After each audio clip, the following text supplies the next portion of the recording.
All right, ladies and gentlemen, we are back with GEC NASCAR League. We're going to be out here for Season 7, Race 2 at Auto Club. This is going to be an amazing race. Super excited to be here. This is going to be the Lake Dog Home Inspection 300. We hope you're excited because you know we are. In the booth, as always, you got myself, Jay Griffin. You got up here with us, as always, Austin Swanson. Austin, how we doing tonight? Oh, excited as always. Auto Club is a great one, and we got a ton of drivers out on the track. Yeah, it looks like it's going to be a full field once again. We also have somebody that might not be able to make the race. There's 41 drivers out here, and we only have a field of 40. So let's see what happens in the qualified. But honestly, 36 drivers paid in, so they're locked into their slots. There's going to be 6 drivers fighting for that not to get in that last spot. So we'll see what happens. But on top of that, we got Jay Sellers up here from the Truck Series. As always, Sellers, how we doing? Here, had a rough Tuesday night. Here to broadcast with you at the tricky 2.5 mile Auto Club Speedway. I mean, fast racing, very hot track. It's going to be exciting. The current track temp's 122. These tires are going to be hot, greasy, and falling apart on these drivers throughout the day. Yeah, the truck race was the same way. It got really, really hot out there. It started to get real, real slick towards the bottom of the track. But, you know, a lot of them managed to make it work. It started to get a little cooler towards the end of the race. But I'll tell you, it is going to be a lot harder in these Cup cars with those low pro tires. Thank you so much. And as always, Jessica Childs, how are we doing tonight? Good, Jamie. How are you? Well, race 2 is going to be an amazing race. We expect a lot of competition out here. If it goes green flag, we're going to see a lot of fall off, like Sellers was saying. So we should see a lot of separation. But it's going to take these drivers a lot of effort to get to that point of separation. So I'm really excited to see what these guys got tonight, Jess. Yeah, me too. I'm always excited to be up here with you guys. I did pretty good on Tuesday night, got in the top 10. So, yeah, I think it's going to be a good race. Well, we are definitely going to see here in a moment as these guys are about to go straight to qualify. We got C-Wright up in the booth as well. C-Wright, how are we doing tonight?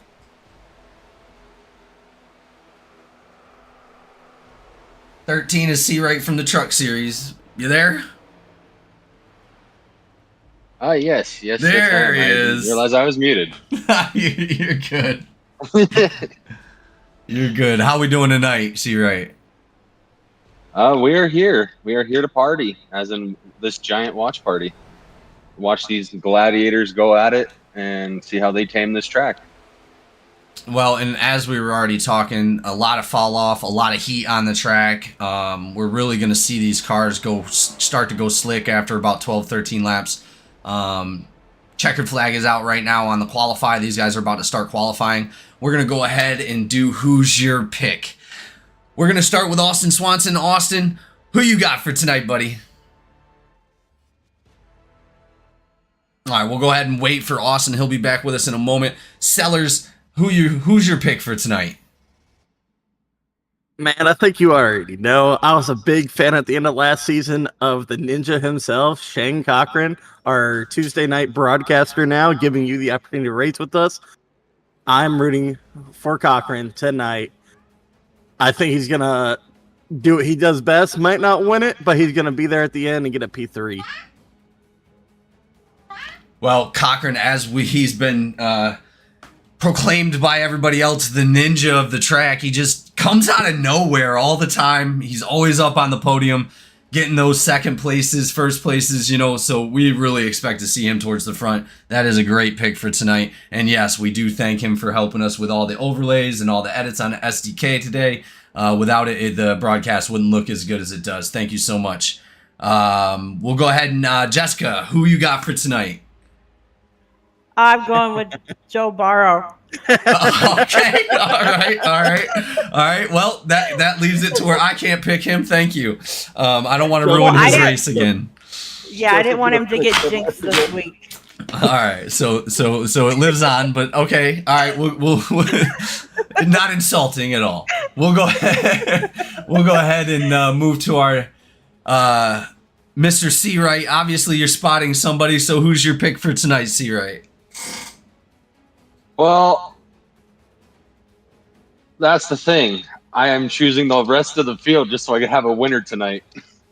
Oh my God! No faith. No faith in his own guy. Well, I mean, I don't think it's the faith in him spotting, maybe. It could be both. It could be both. But honestly, I'm going to go with the underdog who did really well in the Truck Series last season, and that'll be Bolton. C. Bolton. See, Bolton, oh, definitely an amazing pick. Bolton has always been a champion driver since day one. He definitely knows what he's doing out on the track, and it is going to be extremely interesting to see what he's going to do this season.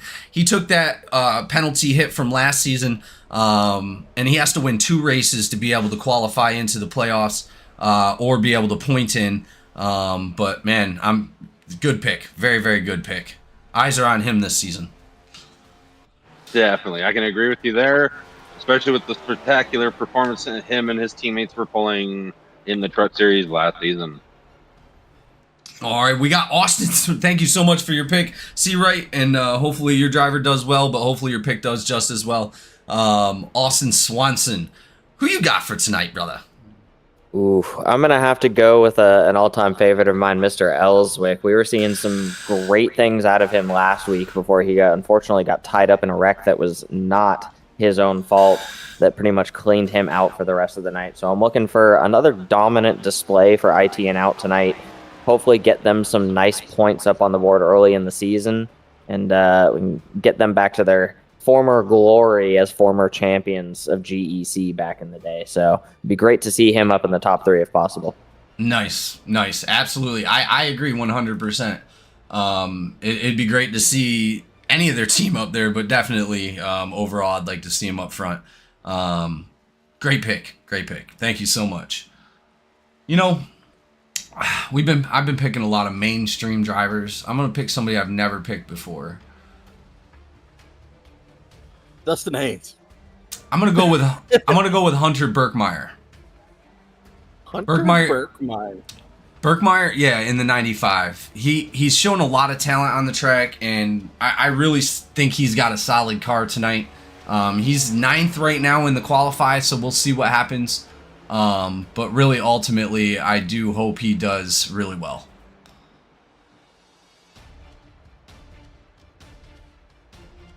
But guys, now we have 3 drivers that are not going to be able to make it in. We have 43 show out for tonight's race, but only unfortunately 40 will make it into this race. Interesting to see who's going to be on the bottom of the list. Obviously, any paid drivers that are on the bottom of the list, they are automatically moved into the race. Anybody that did not pay in for the season will be on a time difference versus the people at the bottom. Who's our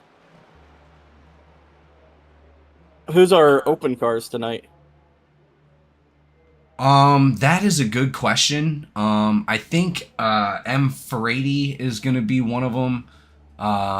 He did not qualify. Yeah, he didn't qualify. 3 of them didn't qualify. Linger, Archuleta, or Frady. I think Linger and Archuleta paid in. So I think their seat is solidified. We'll find out. Hey, that's up for the directors to, work through. We'll see who doesn't wind up in. Unfortunately, we want everybody to be in the race, but there are certain rules that come with this kind of racing, and we can only allow so many cars on the track at once. And unfortunately, that number is going to be 40. 3 of these drivers will be going home tonight and will not be able to participate.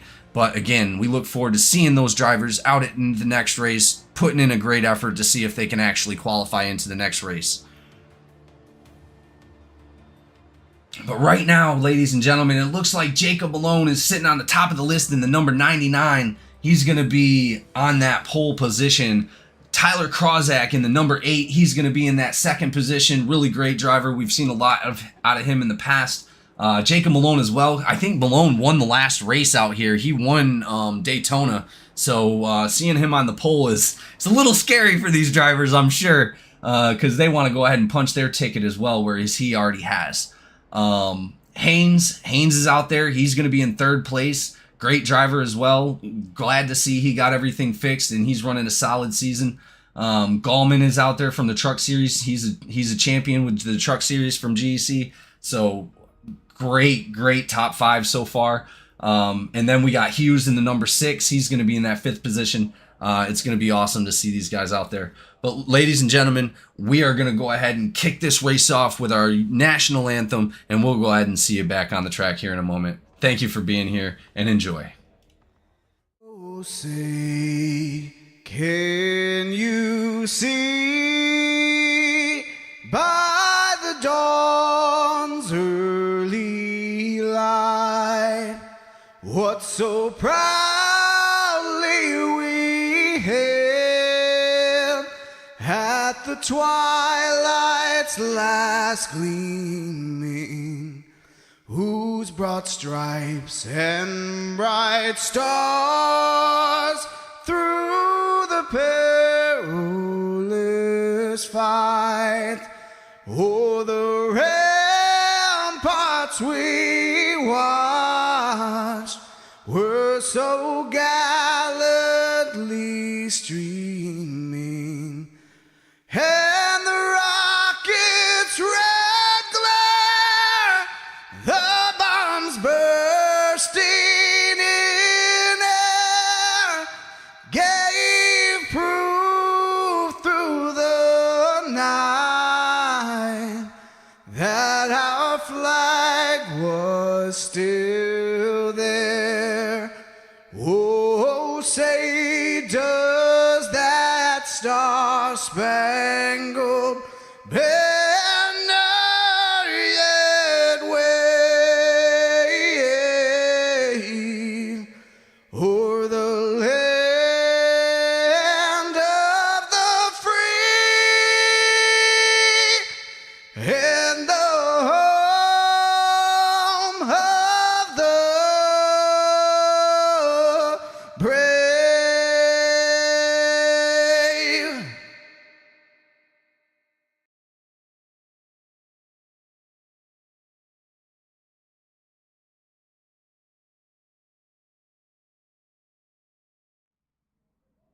All right, ladies and gentlemen, we are back. We got a little info on the screen of some of the information about how the track is going to look for these drivers.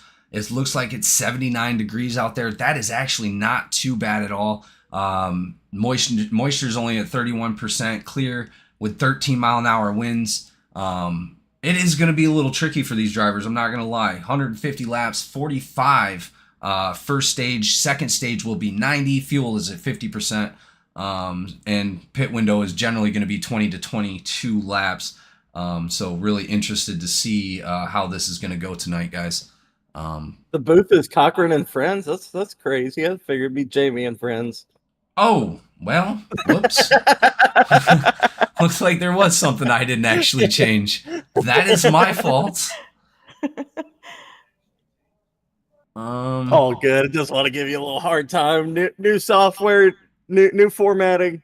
Happens to the best of us. We always have to give Jamie a hard time. Of course. And now it's not allowing me to empty that box, unfortunately.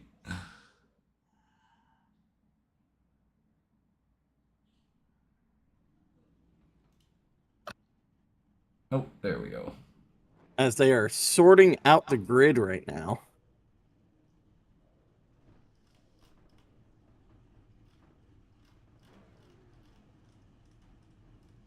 A little tip for the Cup drivers. If you feel you can't make a race for the Cup Series, you always can come down to the Truck Series. We do have plenty of space down there. We're running about a field of 30 to 33 cars a week. That leaves 7 spots open. Then again, you also have to have a qualifying I rating to race the trucks. If you're overqualified for the trucks, then you're kind of stuck there in the Cup Series. Unless you receive a waiver. Well, and those waivers are going to be extremely rare. We don't want somebody going down and sniping a series where people are supposed to be learning. Mills?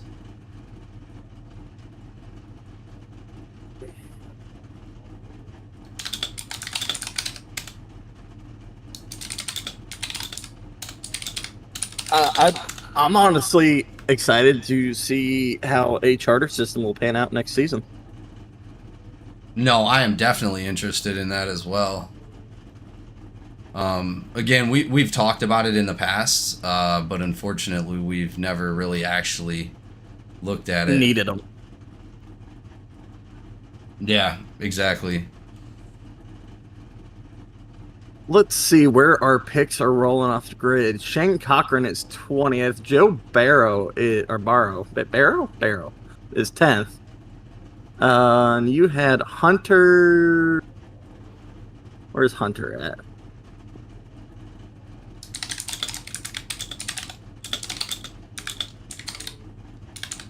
Am I losing it?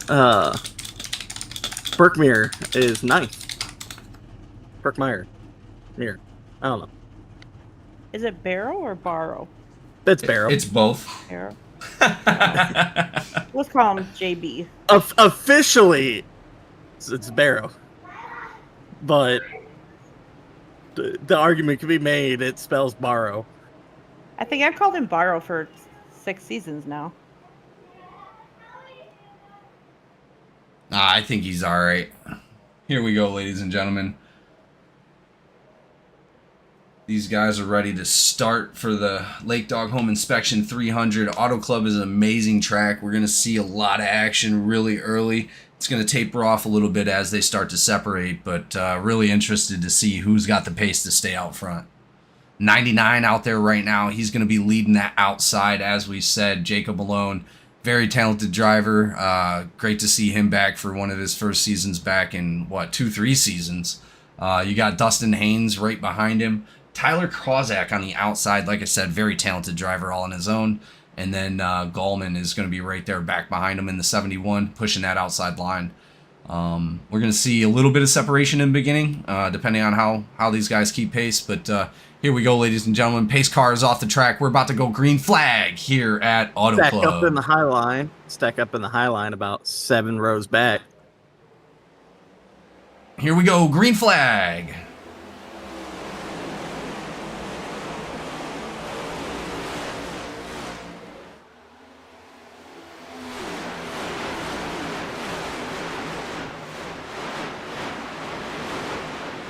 Look at these guys go. They are taking every line on the racetrack right now, top to bottom. This is some incredible racing, guys. I am highly impressed. Look at that. All right. Oh, over or under 5 laps for caution. Oh, they're 5 wide back there, man. That's insane. Well, what are you taking there, buddy? Over or under for caution to come out before the 5 laps or after 5 laps? I'm honestly gonna say after. These guys are extremely talented. It looks like they're starting to separate already. I think we're gonna see a lot of great racing out of these guys today. Well, then I'll take the under. Here, I'm just gonna do one thing real quick. Sorry, everybody. We're going to zoom that camera out just like that. Boom. There we go. There you go.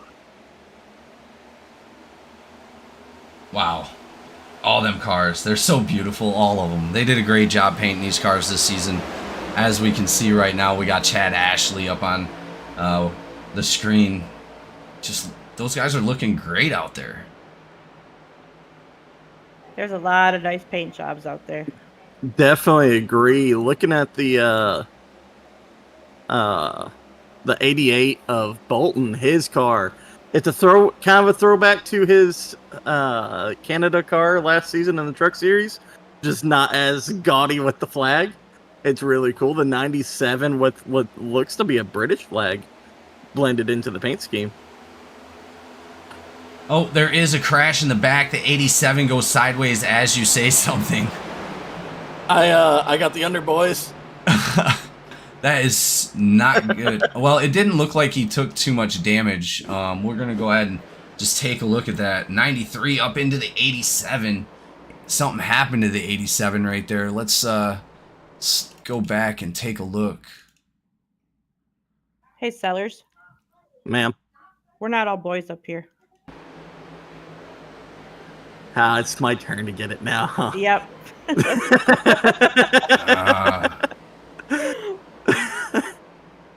Gotta give Jamie a break That's right. sometimes. I need a break. No. All right, it looks like the 93 was at fault in that accident. Well, again, I can't really claim that. I'm not the race control, but it did look like 93 was involved in that, unfortunately.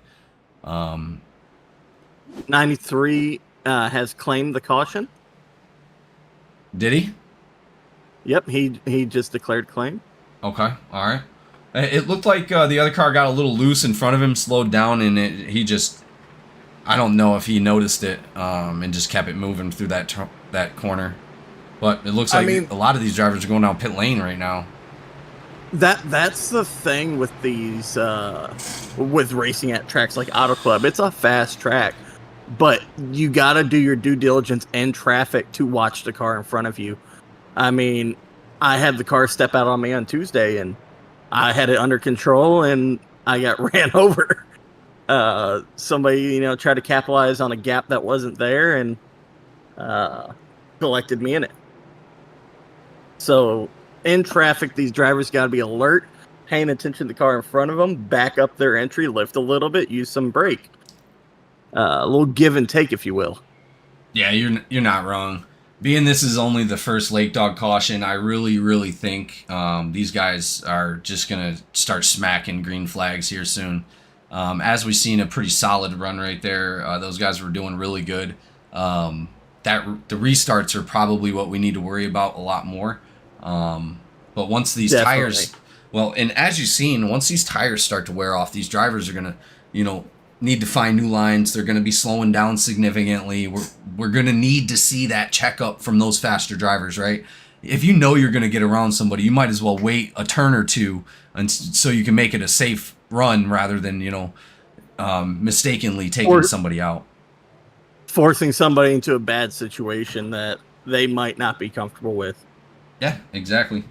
So and when I was out here on Tuesday, I found that bottom line, and I'll tell you, as I'm coming off of that bottom line up into full speed, coming up towards the wall, I'm at a different angle than everybody else on the track that did not do that, right? So as I'm coming up at a huge steep angle, and I had to avoid a couple cars up in front of me like real quick before we made contact. So exactly what just happened right there is hopefully not going to be a common theme tonight. Give me a second, boys. I need to step out for just a moment. I'll be back in just a moment. Boys and girls. Boys and girls. Boys and girls. Ladies and gentlemen, I will be back promptly.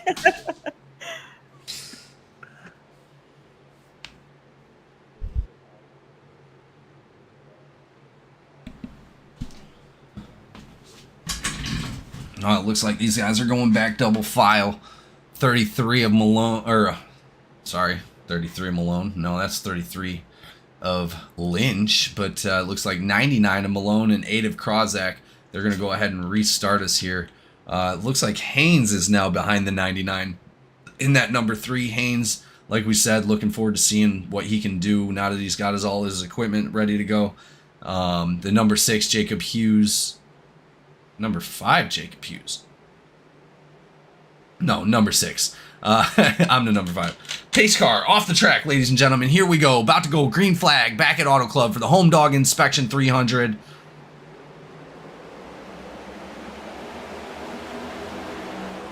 Green flag.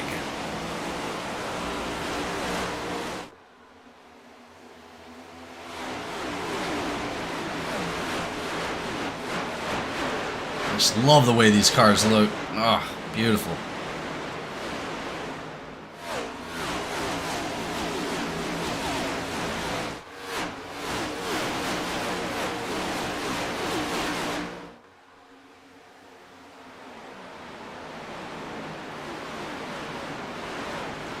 Another great restart by the Cup Series here.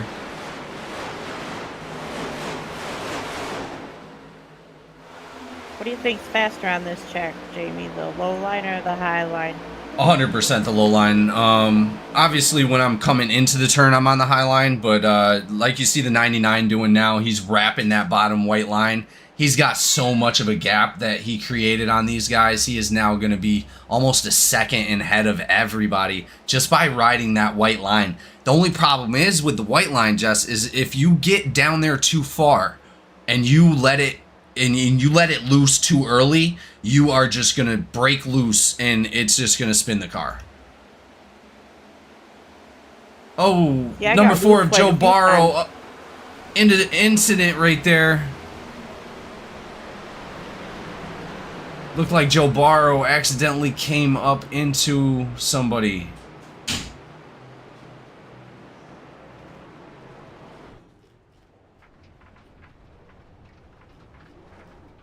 Let's go take a look. Barrow. As we were talking about, also, I am back, lady and gentlemen. As we were talking about, that steeper angle, he was coming up the hill, and I guess he thought he had him cleared, and he was not going to make that clear.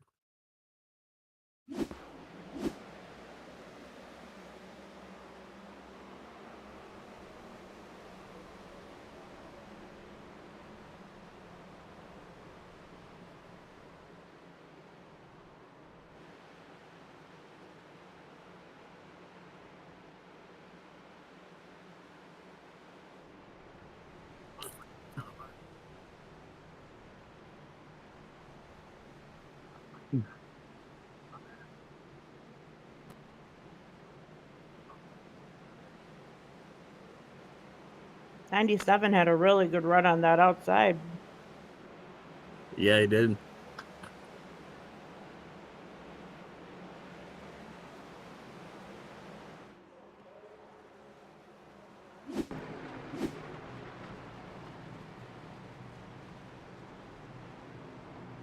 Interestingly enough, seems that the 3 and 8 of Dusty Haynes and Krozak are beefing on the racetrack on these restarts. A little contact, a little bumping. Dusty obviously still not happy after how Krozak abandoned him at Daytona.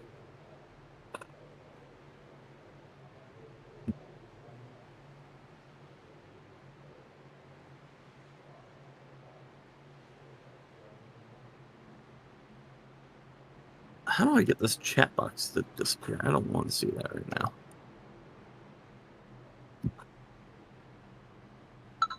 The fuck?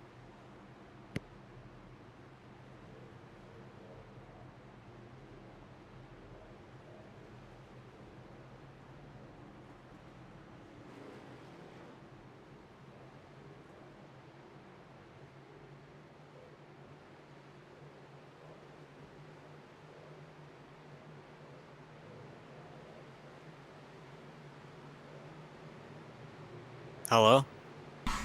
Hey, I apologize, man. I did not mean to pull you up and not have you get in there like that. But yeah, either way, we got a link with the 99 guys. We're going to go ahead and have a quick chat before this goes green flag. Doing a great job out there. Obviously took it home at Daytona, already punched your ticket. Are you just relaxed out there, just having fun, or how's it going?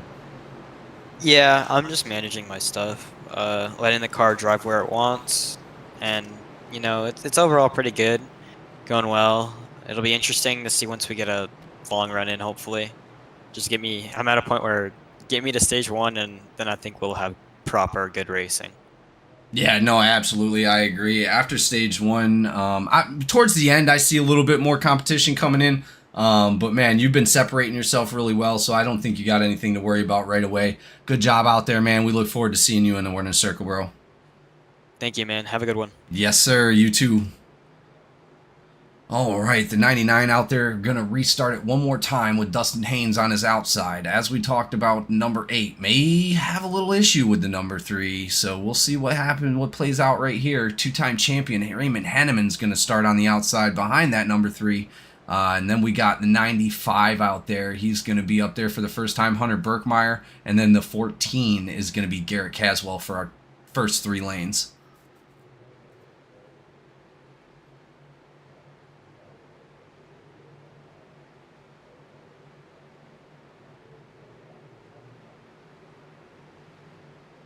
Here we go. Pace car is about to be off the track. Pace car is off. Green flag in the air. Green flag.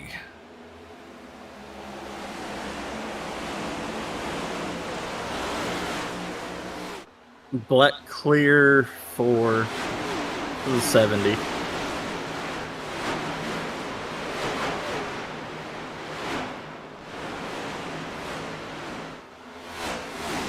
Side by side, Dusty Haynes and the 8. These two, Dusty's still not happy with how the 8 drove him at Daytona.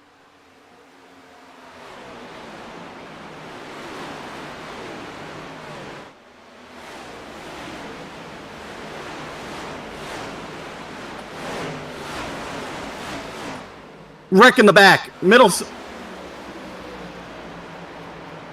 No way. Who was that? It looks with? like the 80s, 87 involved, 41 involved. The 2-car Kenny. Yeah, it was between the 41 and the 2. Oh man, and that involved a couple other drivers as well. Let's go back a little bit and see what happened there. It looks like the 41 just came up and tagged. It looks Kenny like Most. it looks like the same thing happened on the last caution with Barrow. Just grabbed him a little bit and it spun him.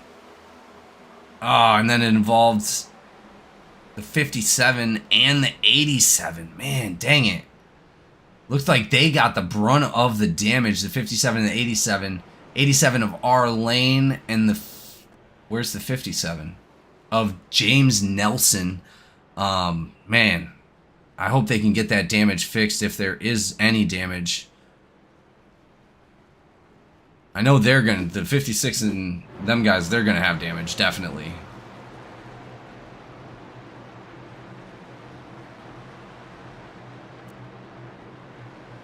You hate to use that fast repair this early. Oh, you're not kidding. Yeah, seriously. I mean, it's like me at Daytona. I did not want to use that fast repair after I lost my pedals, but it had to happen at lap 11. 11 is better than lap 2. That's when I lost mine. It was terrible. I had to fight damage the whole race. Are you talking about on Tuesday this week? Yeah.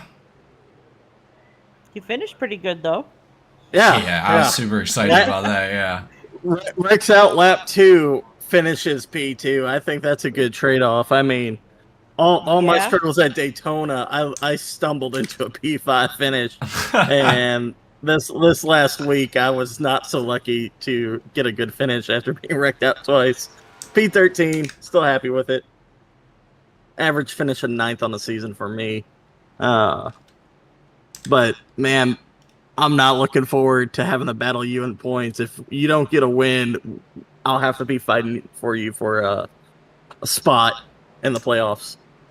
It'll be a good time. I'm pretty sure I'll catch a win. Probably, most likely, I'm known to win at Darlington. So, with how confident you sound about the Roval, it could be that, and how not comfortable I am at road courses. Yeah, I mean the Roval is a great track. I love the Roval. I've raced it in endurance racing before. I've raced it several times in officials. I mean, I love the Roval. Such a good track. Actually, I just raced it in real life a couple months ago.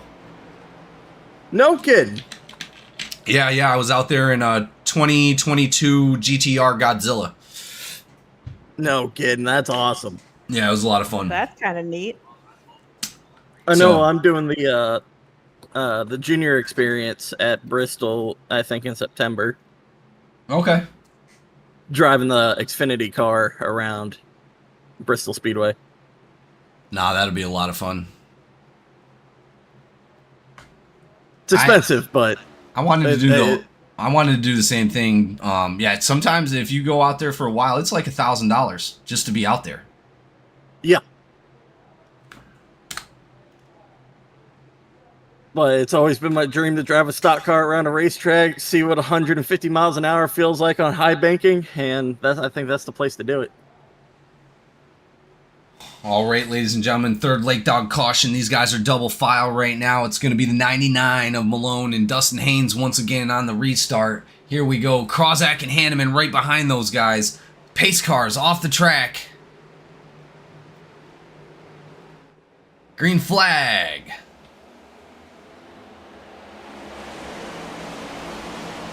Same story as last restart. 3 and 8 are side by side, 8 on the bottom. The thing is, at this track, I don't want to be on the bottom on a restart. Yeah, I feel like there's just not the grip you want on the bottom. Well, last night we ran into a big issue where the top was sandbagged every single restart, so I preferred and did really well starting on the bottom. I don't know about anybody else, but again, I was one of the only ones wrapping the bottom line as well. I preferred the top line, but that's because every time I restarted, most of the time when I was on the top was out in the front, so I didn't get the sandbag effect. Right. I don't know where people would check up, but we would have a checkup somewhere. Malone's just getting those jump offs, man. He's about another half a second in front of everybody. Just able to just keep gaining because I'm telling you, he's wrapping that bottom line and he's able to get 2-3 car lengths on everybody every single time he does it. He's now 0.5 ahead of him, and it looks like he's going to stay there for a few minutes. He does have to worry, though. I'm telling you, Hanneman is back there, and he is looking to come and meet the front leader here in a minute, I bet you. It's as you said that he had a little slip up there, got a little tight out of turn 4, lost track position to Krasik. Ah, see, I got to shut my mouth. Right as you said that, he just like deployed parachute, dropped anchor, and fell back. Oh, man, see... Let's go through a couple... hey! Let's go through a couple of the shout-outs here. Natasha talking about Ray Hanneman. Let's go, Hanneman in the number 85. We got Hanneman also in here. Need that, oh, Canada. Thanks, Taj. Oh, you know what? I got you. I got you. Next race, there will be a Canadian anthem, I promise. And then we got Gilligirl out here. Let's go, Chad Ashley. Cameron Craighead did a great job yesterday winning last night or Tuesday's truck race. Hopefully this race is as good as Tuesday. I'm hoping as well. These guys are doing a great job out here so far. Let's see here. Let's take it back and see a couple battles back here. See what's going on. 85 Hanneman still dropping back. He's now back there in front of Lynch in 7th place. Hopefully he can maintain and get back up towards the front. It looks like Raw Thought said, let's go Chad. Josh Feria, let's go Chad. Chad's got a bunch of people rooting for him out here. Yancey Motorsports, let's go Chad. And Menchaca. They have way more grip than Tuesday, Yancey said. Lons, Raw Thoughts, Lons looking good out there. Yes, definitely. Lons has got a great car tonight. Oh, I hear... Wrecking. Middle back. Hold on. That's going to be with Darren Bruce. 88 of Bolton caught up in it this time. You said the 88? Oh, the 88, the 7, 88. 2 outlaw cars. Justin Harris claim. Oh, the 7 just got loose on the bottom and just wiped the 02. Killing his teammate. Oh, that's unfortunate. Man, let's take a look at that. Ah, unfortunate. He got real loose, didn't he? Yeah, no, you can tell he tried to save it right there. He wound up, oh man, dang it. I'm not sure if that blew the O2's engine or not. Did he have to tow out? That was Richard, 22. right? O2's engine is killed. Oh God. I'm hoping Richard had a fast repair, man. That would really suck. He got the car to limp as far as he could, but his engine's going. Dang it. All right, well, let's go ahead and go back live here.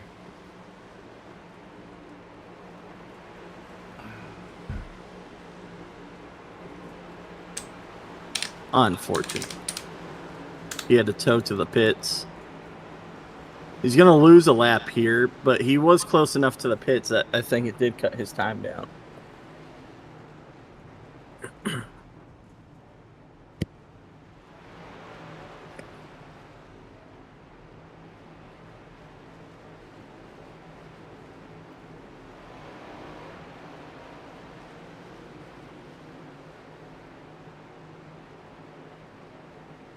'88 struggling to get back to pit road.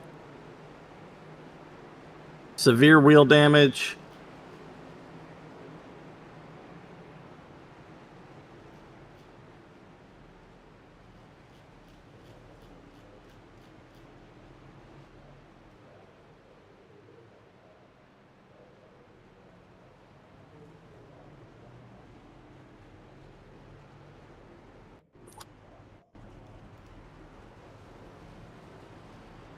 '88 of Bolton finally made it to pit road.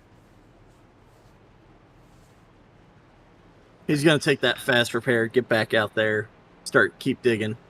Hoping for the best for that kid. He's a talented driver. Just had some unfortunate luck the last 2 weeks. Well, I know bad news on the last crash for some of our drivers, even William Campbell involved in that last one. One of our veteran GEC drivers here. Just devastating crash for the O2 Richard. But in brighter news, Joseph Barrow is in the lead of this race. Did he stay out? He must have. He must have. But yeah, Joseph Barrow is going to go ahead and lead us off as we go 2x2. Logan Wilson is going to be on his outside out there. Raymond Hanneman still locked in. Now he's back up front again in that third or fourth position. Then we got Tyler Bellinger. He's going to be in that 28 down low, restarting behind Joseph Barrow. Let's see what we got on the next restart. Two new guys up there restarting the race. Wilson and Barrow, well, they're not new guys. They're veteran GECs, both of them, but just new leaders here. I think Barrow was somebody's pick tonight. He might have been. He might have been. I'm not sure. I didn't pick him, so he must be doing good for a reason. I don't know. He's had. I wouldn't say good is the good phrase to have, but he's okay right now after recovering from that wreck.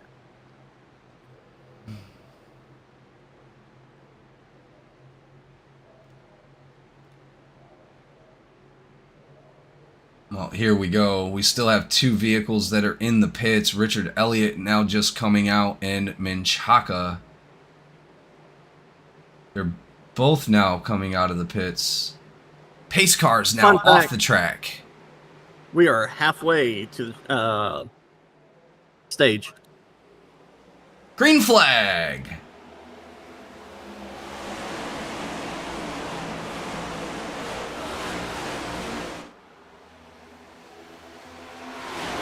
These guys are going to have to be careful out there.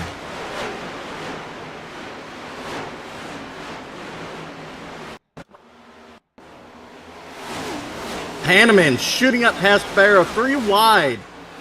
There's a crash in the back with the number 70. Oh, man. These guys are not having a good night. Bunch of vehicles involved in that. Let's go ahead and switch to the number 70 and see what happened with Cortland Herman. A lot of drivers involved in that, man. That sucks. Justin Openchowski, B. Mills, Reggie Evans, Benjamin Archuleta, Andrew Lons, Kenneth Gallman, all involved. Herman, dude, it's hard to tell if he was loose or he's just getting ping-ponged by netcode. Like, his car just does some weird things. It looks like his back end was shaking right there a little bit. Yeah, he got loose on his own, man. Nobody touched him. Again, it blinks out a little bit for me, so I can't get the full gist of what just happened.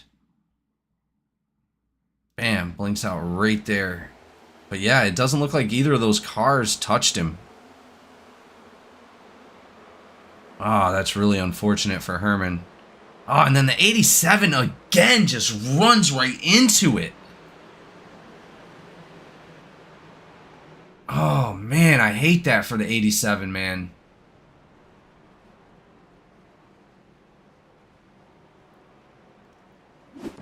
How he runs right into it makes me think of Daytona and the trucks. When I told C-Ray, I was like, hey, man, I'm with you all the way to the end. Let's just get our cars around. We saw a wreck in turn 2 on the last lap, or turn 1. Well, and I lifted, and he didn't. The problem is he just couldn't wait to be there.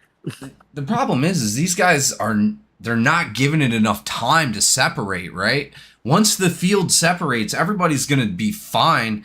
They're just not giving it that time to be able to make it happen. Everybody wants that position right now, and that's why we're seeing all these cautions right away. We're already in our 5th caution, and we're only 25 laps into 150 laps. We have 125 laps to go. We're on par for over 20 cautions if these guys don't tighten up. I mean, exactly. I mean, yeah, it's embarrassing almost for these Cup drivers. They're supposed to be the big dogs of the league, the example that trucks look up to. But right now, the trucks had a cleaner race than this. Yeah, these guys are just going to have to calm down and let it separate, because if they don't, they're really going to wind up not finishing the race. Yep. And I hate to see it for any of these guys. They all put in a lot of effort and practice, and to make these cars look good and come out here and try to win every single week. But unfortunately, it's just these accidents may just ruin somebody's day. And again, if I'm involved in something like this and I ruin somebody's day, man, I feel the worst. I mean, I can't agree more. I felt awful about my Daytona incident. I junked so many race cars from the front. It's not a good feeling when you're the reason why you're junking people's race cars. Well, and like I said, all these guys are great. Every single driver out here has the talent to be here. They just need to calm down and let it settle. Because if they don't, they're just going to keep racing like this and it's restarting over and over again. There's no sense in that. Let the tires wear off. Let these guys fall back a little bit. Let the people that are faster go and let the people that aren't fall back. I mean, these guys will get it right. It's just how long is it going to take them? We're already, like I said, 5 cautions in and we're 25, 27 laps. These guys are going to have to tighten up.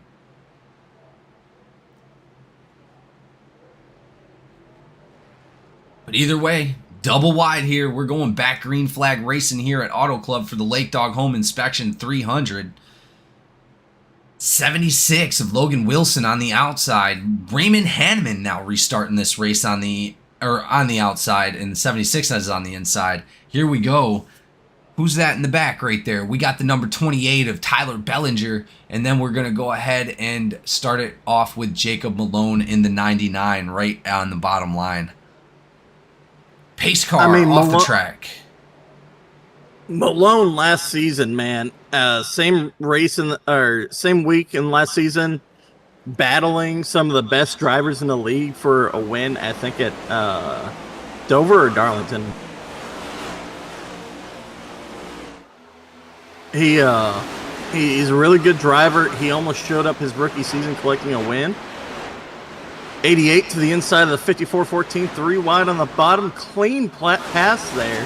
trying to make his way back up into the front for the first time to the day.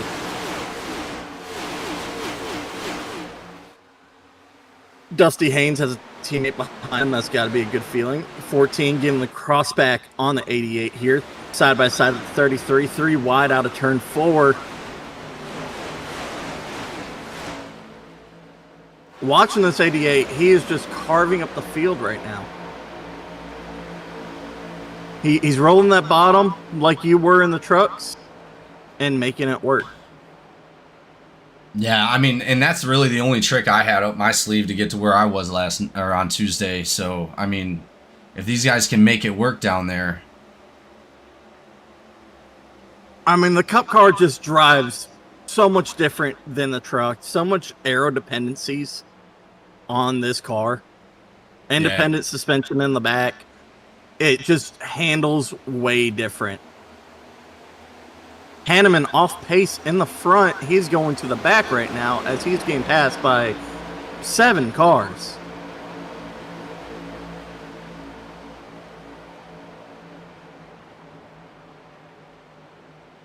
$14 almost driving right up into the 88. Another thing, like aero blocking in these cars and taking air off corners, it's deadly. You take somebody's air off their corner, off their spoiler, and they'll spin out on their own. You don't even need to make contact. You just need to be close enough to get them loose. Oh yeah, and we've seen a lot of that in that truck race as well.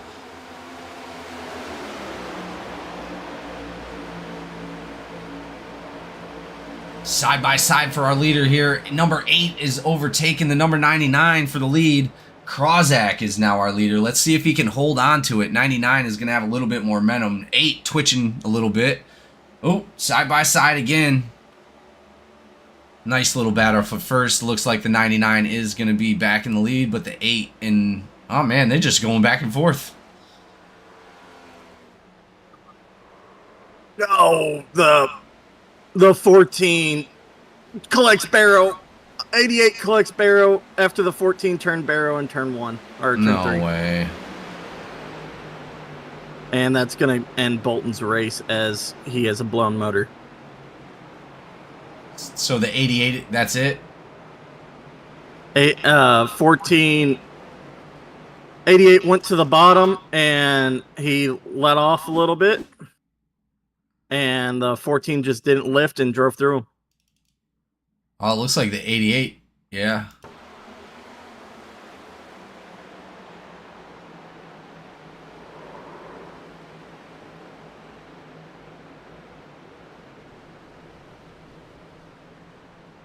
Oh, man. That sucks so bad. And then the 88 wound up collecting barrel? Yeah.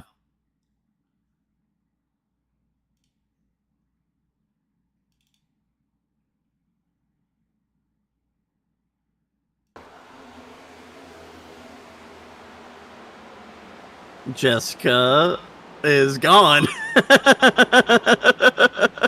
I didn't realize she left. Oh, man. Barrow's muted in his channel.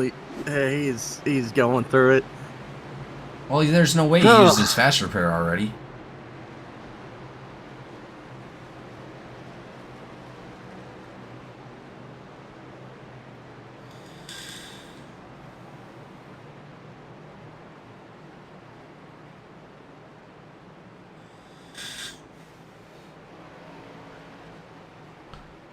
Not what you wanted to see for Barrow or the 88 of Bolton. Where did Bolton finish the last race? No, he was unable to finish the last race. God, man. Terrible start to the season for Colonel Bolton. Unfortunately, one of the best drivers we've seen in a while, just not able to get it done due to some other incidents on the track.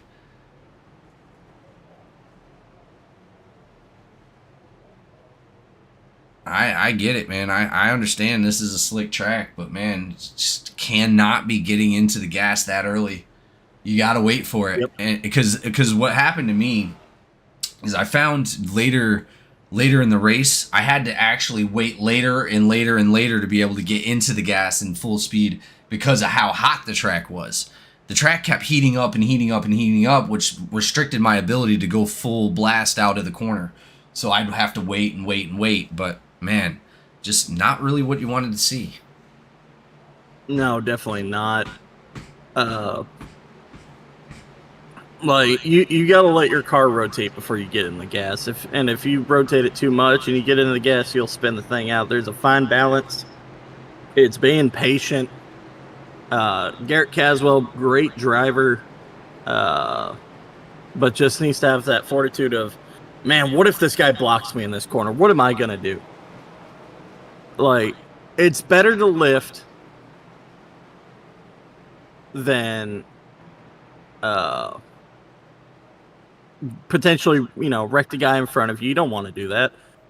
And it also goes for defense, right? Like, if you throw this block, blocking the bottom, they're going to get to your bumper, and you don't know if they're going to stop in time. It's on everybody. It's on the blocker. It's on the aggressor. It's pay attention to what's going on around you. If it's me in the driver's seat, it all depends who I'm blocking. If I'm blocking Jamie Griffin here, I know he's not going to kill me intentionally. He's going to get annoyed. He's going to get annoyed because I won't race dirty, but I will block. And I will race you side by side, use your tires up best I can. You saw that in practice when we got around each other. I made it almost impossible for you to pass me and execute on the bottom. I just carried that momentum so well on the top. It was an amazing race. I was super excited. Uh-oh. A couple drivers are out of pocket right now. Here we go, ladies and gentlemen. Green flag. Oh! Kenny Most into the wall. Oh, it's going to be a caution. And that was the number 2. That was the number 2. I don't...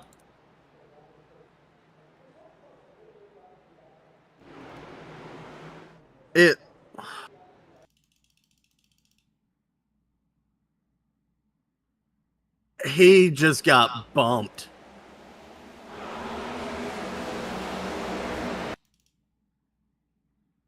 That's not what I wanted to see either.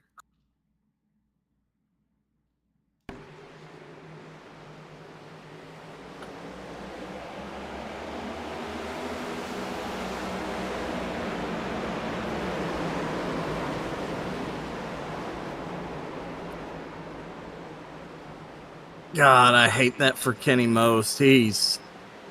Well, now I think that's the second incident as well.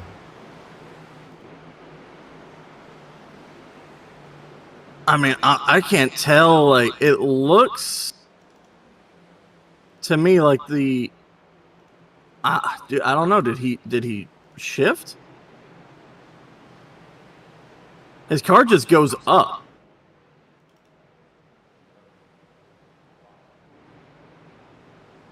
Like there's a netcode bump.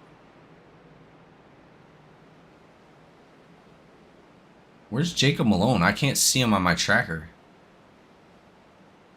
It says he's in first, but I can't see him. Oh, never mind.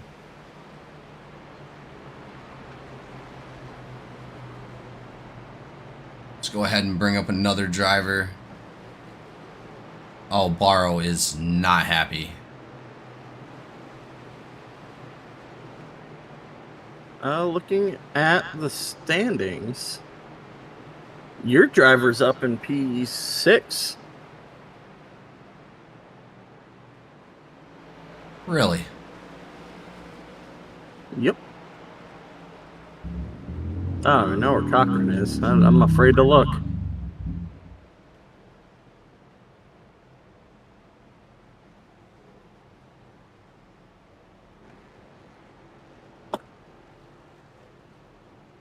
Menchaca, Bolton.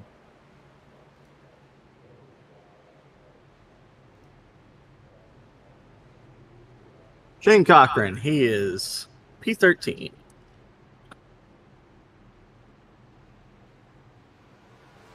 Ray Hanneman 9th. Oh, let's go from the top. Jay Malone 1st. T. Krozak 2nd. J. Barr 3rd. L. Wilson 4th. T. Bellinger 5th. Berkmere 6th. Dustin Haynes 7th. Wesley Lynch 8th. Ray Hanneman 9th. M. Boone in 10th. I like that name, Boone. He could get very creative with it.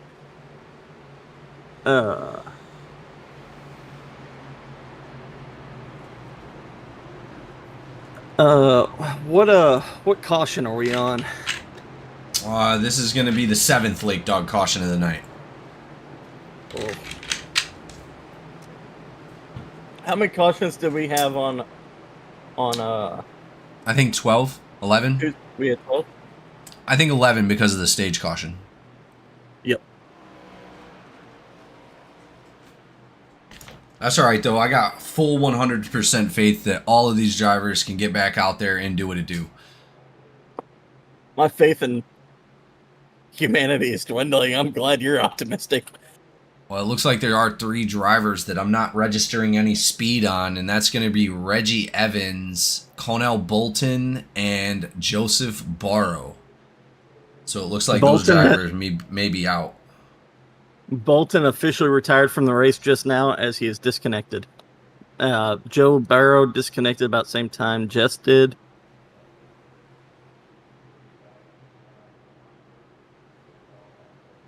As we're re-racking the field, boys, pace lights are off. Black clear for Elliott. Swanson's muted. He can't hear me. Andrew Lon's in the chat also saying that his race is over. No, he's out there. He's racing. It ain't over yet. You got this, buddy. Hey, I had to use my fast repair, like I said, on lap 2, so. Green flag. Green by green. 99, another good jump. The 80, what car is that? The 14? No. 94. Right. 94 and 8 little contact there. 3 and 85 of Hanneman are battling in the back for 7th.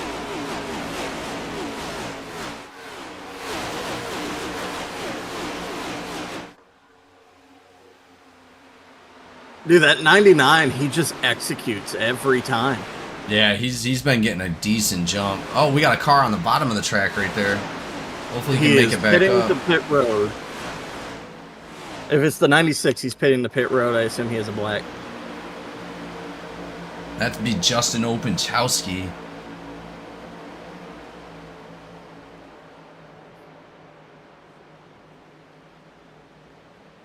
Again, I feel bad for a lot of the drivers that really had nothing to do with a lot of this, you know, just getting involved in it. Like Joseph Barrow, man, I cannot believe that he's already gone out of the race, dude.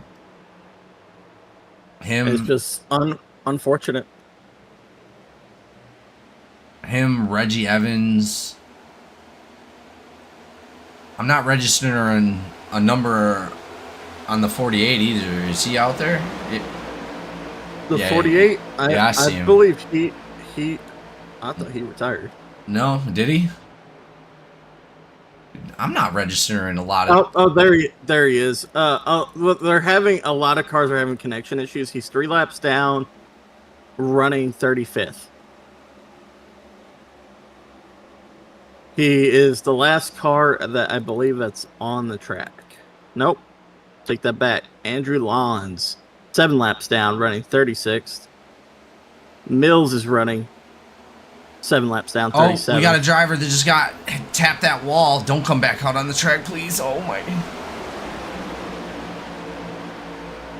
Tapped that wall, went down into the infield. God. And that's what we're looking for here. Oh, Menchaca pushing the 2 up in the wall. They keep it going. They keep it going. Oh, my God. That was close. Oh, God. I just cycled to Menchaca, and he got brushed on the inside, shot him up to the 2. The 2 kept it out of the wall. They keep driving. two of Kenny Moe's just trying to survive right now. He's not having the best day.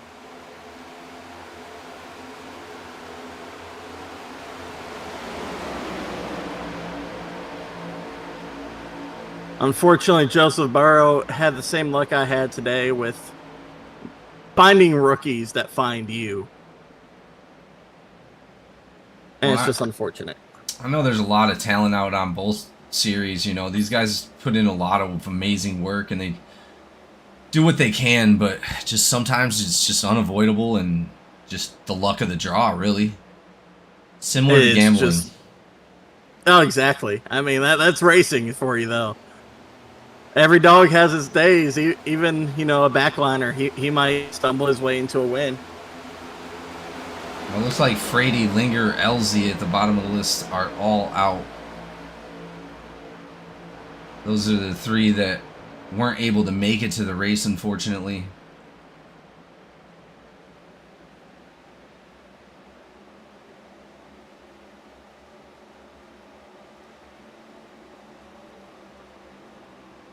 Watching Kenny Mose, he's aggressively side drafting in the back. That's not the level of aggression I would have after the start of the day he's had. Well, it looks like he was able to get that car fixed. Thank goodness. It's just, I don't understand how Joe used his fast repair already. I think he accidentally used it when he had that first turn into the wall. Up two, up into the 69. 69 able to hold on to it. Save it. Man, that number 2 is being really aggressive. That was really close right there. He needs to be careful. As a fellow team member to the 2, I don't like seeing over aggressive driving, especially when you're on the hot seat right now. Well, this early in the race, it's never good, but we do have a yellow flag that just came out. Stage caution. Oh, that was a stage caution. Okay, beautiful. Beautiful. Wrapping up the stage, Jay Malone has dominated this race. Tyler Krozak second. L. Wilson in third. Burke Meyer, your pick is fourth at stage. Jay Barr fifth. Wesley Lynch sixth. Jay Harris seventh. Dustin Haynes eighth. M. Bone number 9. And T. Bellinger wraps out your top 10 in the points for stage 1. It looks like Openchowski's out. Hanneman is out. Elliott is out.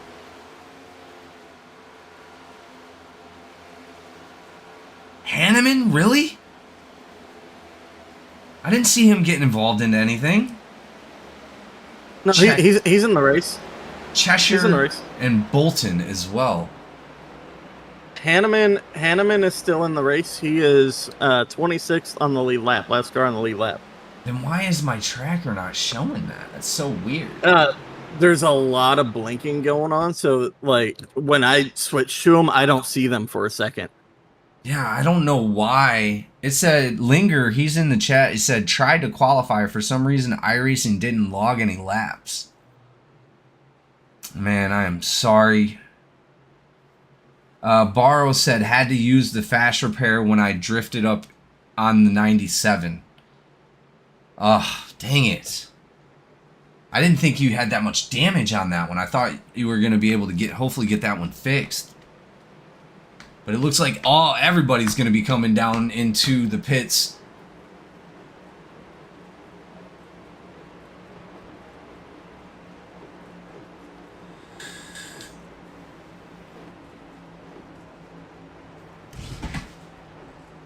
Again, I know they're going to shake it off. These guys are going to have a hell of a run here for the Stage 2 and Stage 3.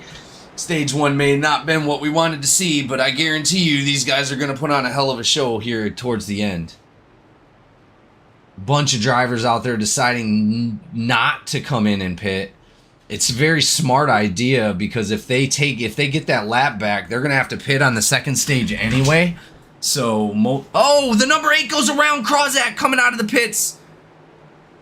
Oh no! Almost makes contact with another driver there. He loses a bunch of positions. Oh, dang it. He just overgassed it. He tried to turn out of his pit box and just overgassed it. Really, really unfortunate for him. He was good, but he was gonna come out second. Well, at least no damage, no accidents. That's the thing with. Why is he getting to pass the field? That makes no sense to me. It's telling him to pass everybody? Maybe He's because passing guards. he came out of the line in front of everybody. So maybe it didn't give him an unsafe pit exit because he didn't get on the track.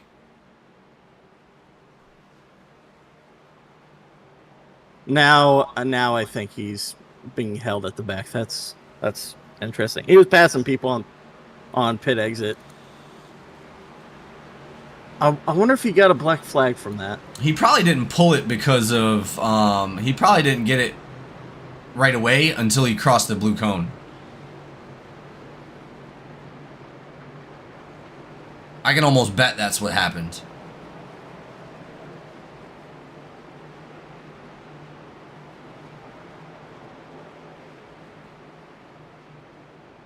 Oh, Barrow said it was too much damage.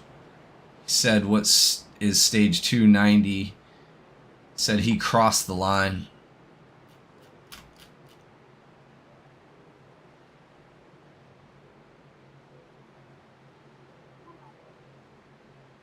But that gives a bunch of our drivers a little bit of an opportunity to be able to get back out on the track, onto the lead lap. Prozac came out of pit second, but because he spun, he fell back to 12th. He's got a lot of ground to make up. He's got some drivers that have been giving him a tough time tonight ahead of him. Dusty Haynes in 5th. Those two still a little upset with each other, as I've said before. We have a few drivers, like I said, that are already out of the race. Unfortunately, not what you want to see. Bolton and Barrow both out of the race, and it looks like Cheshire may be out of the race. But no, I seen Cheshire earlier, so it might just be Bolton and Barrow. Here we go, ladies and gentlemen. Bolton and Barrow are both off the track. Green Last flag. car racing is the 32 of Manchaca.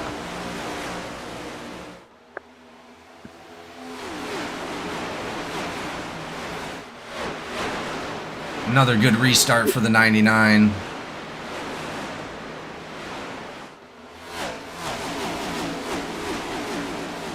Man, the thing is, like, I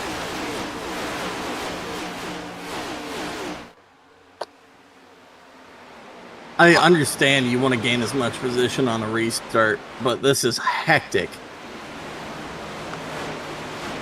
Well, and these guys already know there's going to be a lot of heat on the track. There's going to be a lot of aggression going back and forth. They're just going to have to calm down and maintain their own position and try to stay out of the big one, because really, ultimately, I think once they get that separation that we were talking about, they're going to be able to make their own race instead of being right up on top of each other. 99 getting a little bit of pressure from the back from the 76 of Logan Wilson coming up behind him for the first time tonight. Hanneman got loose out of turn 2. He was able to save it, but smoked the tires. He will fall back behind Menchaca at the back of the line right now. Oh, you hate to see Wreck that. in the front! Wreck in the front! It is 95? Not 95. Yes, it was the 95. Burke Mir. Your pick.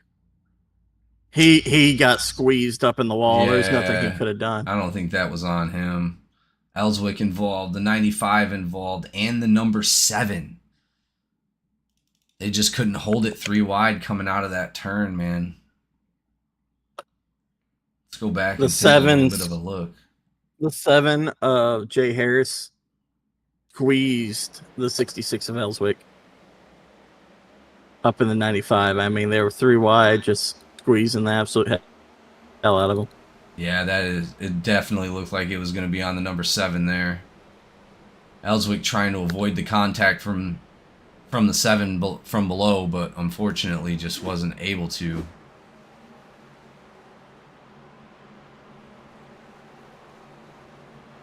Jay Malone on frequency saying he's got food waiting and we need to stop wrecking.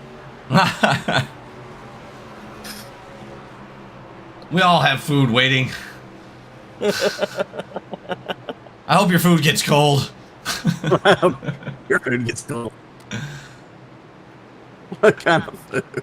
I love listening to the race comms. You know, I really would bring somebody up here for another interview, but this race booth that we have where it's creating a meeting, it makes me drag them in here and then they have to accept it, right? So I don't want to have them keep interrupting their race for this. So what we're going to do is we're going to move to this admin conference and then pull people. Yep. So make sure you make sure you disconnect.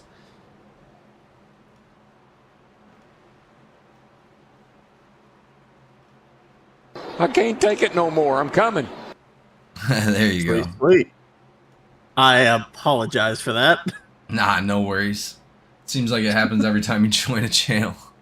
Oh, I'm so used to it muting when I join the booth. Well, either way, this is going to be our 9th Lake Dog caution of the night, ladies and gentlemen. Our main sponsor today, Lake Dog Home Inspection. Let's see. Who would you like to bring up? I'm looking for Malone. I'm trying to see what channel he's in. We already talked to Malone. Did we? Yep. You want to give Dusty a ring? See how he's doing? Bring him on up.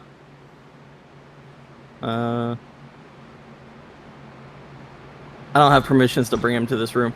Oh, okay. I'm not an admin, so I can't even see this channel. If I can find him. He's in Outlaw Performance. He's going to be below Hanneman. And hey, Dusty. It's John and Booth, man. We got one to go here. How you doing tonight? Doing pretty good. Car's feeling way better than I thought it was going to initially. Kind of came around during practice. We've been paying attention to your battle with Krozak tonight. You know, every time he gets around you, you're not really giving him an inch. Is that because of the how he raced you last week and left you out to dry? You not giving him any lead on the rope? A little bit. Like, we're good. At the end of the day, it is what it is. He was trying to go for a win. It is what it is. It's just, we're working it out. Everything's fine. We're still working together. I just wanted to show him, like, if you want to be a team, we got to work as a team. Otherwise, we could just race. You know what I mean? Yes, sir. Anyone you want to shout out before this goes back to green, bud? Yeah, anyone watching? Hi, Mom! Have fun, everybody. Hope you enjoy the race. All right, Dusty. Go win this one. Good luck, Outlaw. Pass the love to the boys. All right, thanks, buddy. good luck, brother. All right. Number 3 of Dusty Haynes. He's going to restart here in 4th. Jacob Malone again up front with Logan Wilson again. Here we go. Green flag is in the air. Green flag.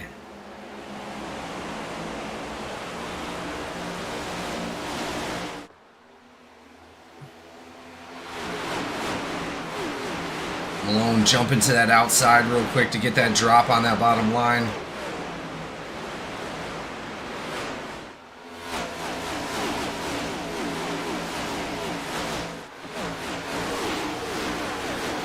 Let's see if I can look at a better driver right now.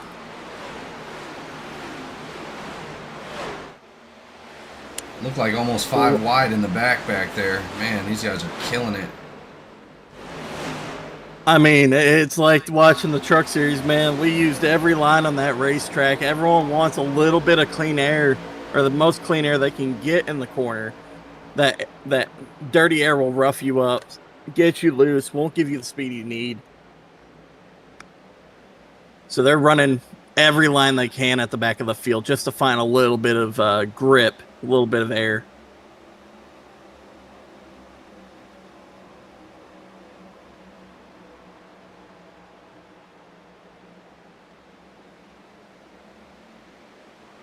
Nice little battle back here with Hanneman. He's trying to move up through the field. Not as lucky as he wanted to be in the beginning of the race, but the beginning doesn't matter. It's only the end. There's a spin onto pit road. No caution. Seeing who it was. Stand by. Was it Bellinger? I think it was Bellinger. Yep, the number 28 of Bellinger. Looked like Kenny Most ran him down.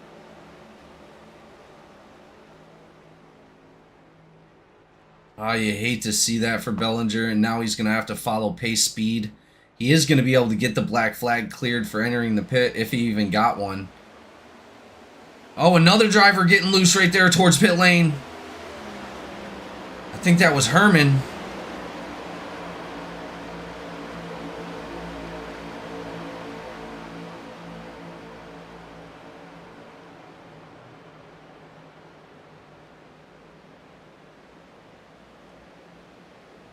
All right. For the last 5 laps, let's see who was the fastest. It looks like Shane Cochran coming out with a 52.34, 23rd position right at the moment. Jay Marion 54.43. Man, those are our fastest. Well, I mean that's because most likely it incorporated a lot of the cautions. Let's go check out repairs. So it looks like I need to get. Go ahead. I need to get my hands on Cochran's race data for SDK. It's beautiful. So it looks like the person with the most repairs tonight is going to be Reggie Evans, and then K Most. Reggie Evans with 19 minutes of repairs. K Most with 18 minutes for repairs. Darren Bruce in third. Unfortunate for him. 13:06, second place podium on for last season for the Truck Series. Did such a great job. Looking forward to seeing him up towards the front.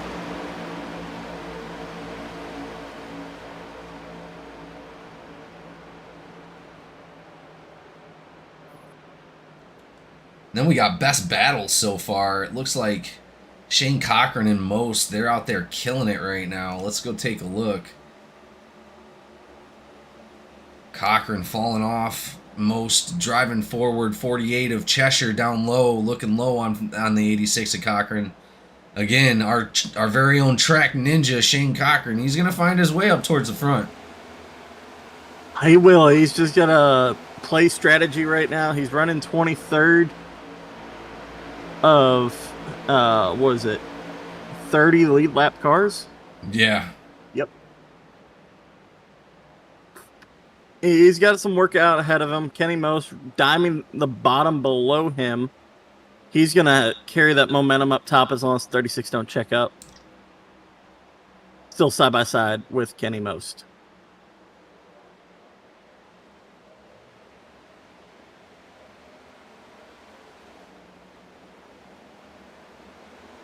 Well, it looks like the 36 and McCabe is getting involved right there. He's going to be on the outside of Cochran. Cochran making a good choice, not taking it 3 wide, just staying right there behind the number 2. Now this is the kind of racing we wanted to see, ladies and gentlemen. Krozak still trying to recover from his pit road incident. He restarted 12th. He's up to 10th, but he has about a 2 to 3 car length gap between the next car ahead. Of those cars ahead is the number 7 of Justin Harrison, number 85 of Ray Hanneman. Ray is like really shown some resilience in this race tonight. I've seen him go back to front like 3 times. Yeah, and we're not even halfway through this race yet. Hanneman back up in the top 10 already. Number 8. He's going to be sitting there next to the J Bar in the 94. Hanneman a little loose in that corner. It's like every time we talk about him, I know. He has a mistake. Let's leave him alone for a little while. Oh, I feel awful. Well, I hope he's not watching, listening to us, because it sounds like every time we say something. He needs to just mute it if he's listening. Go out there and get him, Tiger. Now, something interesting to note. He is listening to us. I knew it. He just got on race frequency and talked to race control saying stop jinxing him.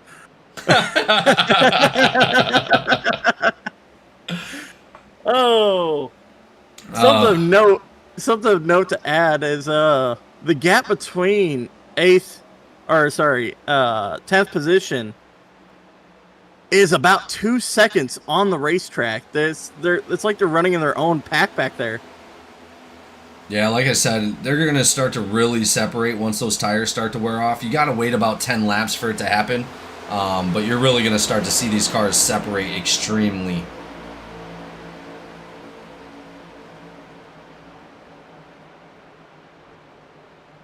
'52 and the '86 battling it out around 1 and 2. '54 was getting involved there, and we have a caution. Yellow. Looking.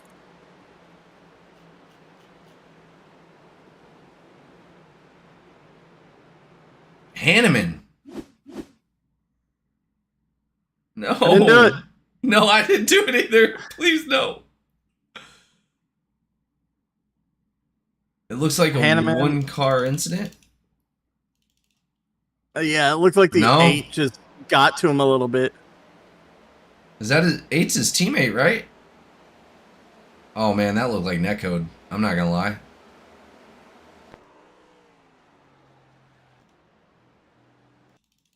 '85 claim, yes, it is his teammate for limited starts. That is unfortunate. Oh, that was netcode all day. He shouldn't have claimed that.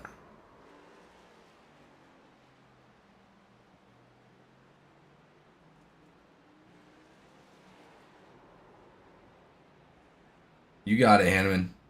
Hold her down.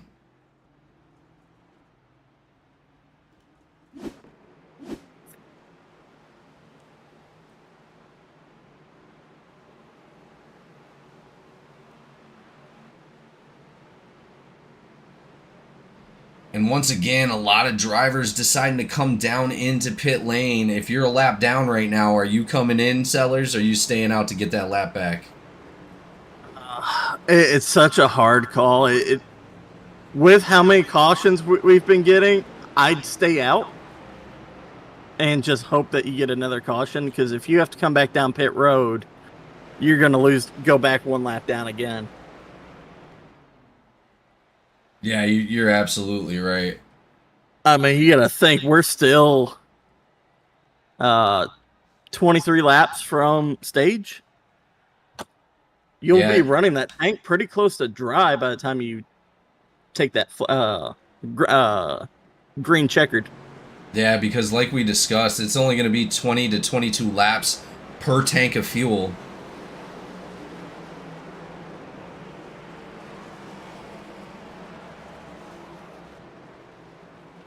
As we watch the race off of pit road.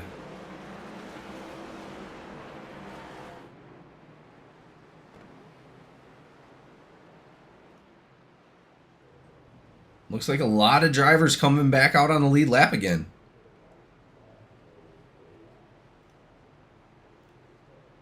Another thing I've noticed, we're coming up on halfway on the time for the race session, and we're almost halfway through the race. That will be all right. Don't jinx that. How many hours is this set for? 3? 2.5. No, you can't do 2.5 hours. You have to do by the hour. So it's 2 hours 35 minutes unofficial race session. Oh well, yeah, because of the Yeah. Like there's practice and stuff. I was just talking about for the race alone. Well, it ain't never happened before. Looks like Garrett leading the race. I was about to say, number 14 picking the outside right there. He's going to go ahead and restart for the first time tonight with 57 down low. James Nelson, one of our new drivers here, he's going to be on the restart for the first time tonight. Up 28 spots for Nelson today. And then we got Jacob Malone, obviously starting in that 99 right back there behind the 14 of Garrett Caswell and the 56 of Michael Boone now starting up front for the first time in the top 5.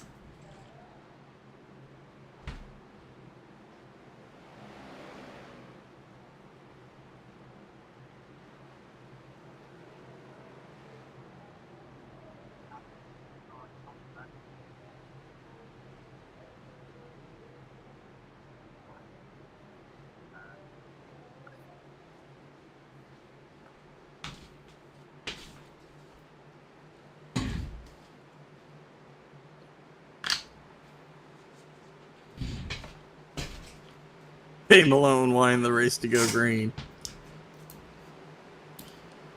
Here we go. Back to the green flag. Green flag's in the air. Green flag. Oh, we got a turn right there on the restart. 41 involved. Not good. That is going to bring out the caution on the restart once again for the second time tonight. Klaus Brahm involved in that. Let's go ahead and see if we can find out what happened.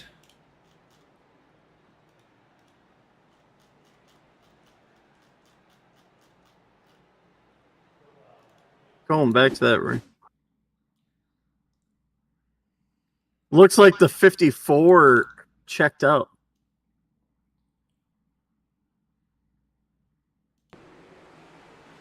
The bottom line just stacked. Yeah, the 52 wind up making contact with the 41 right there. Let me see, because I don't have a good hit on... They were disappearing back there.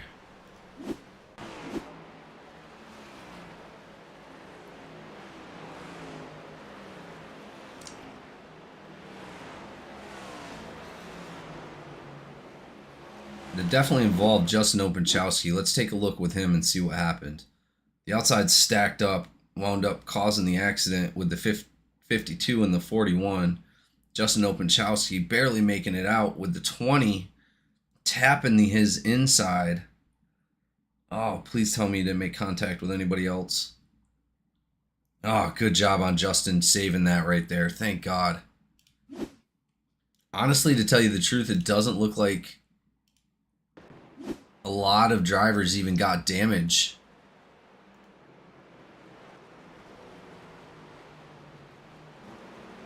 That is going to allow some of those lap drivers to get those laps back. I think that 48 took some damage there, just here. As Brahm was, locked down and trying to keep his car from moving anywhere, he just tags that front left or front right panel, damaging the... He could have wheel damage. It was square on the wheel. Yeah, he's got wheel damage from it. Unfortunate.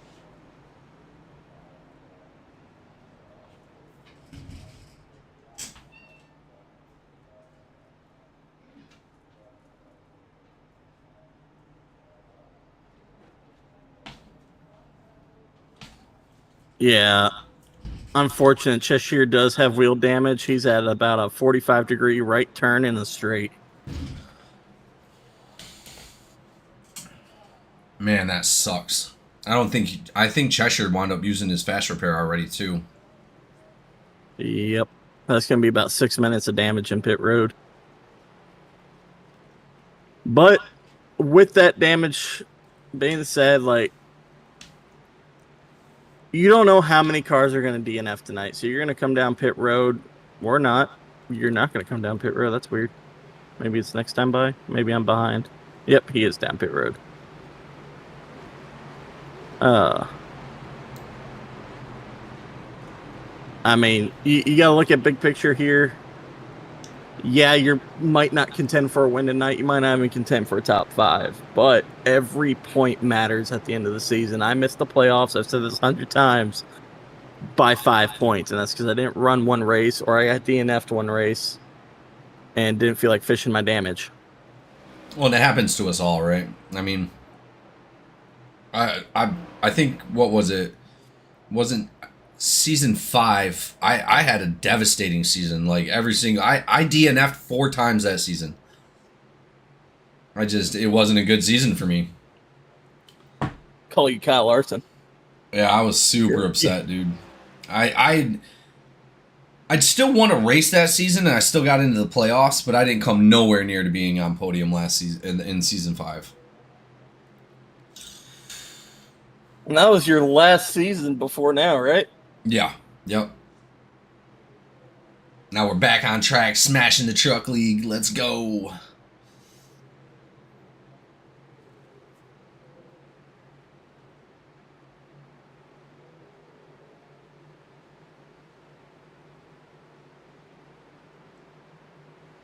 We got our restart ready to go. Garrett Caswell is going to be on the outside.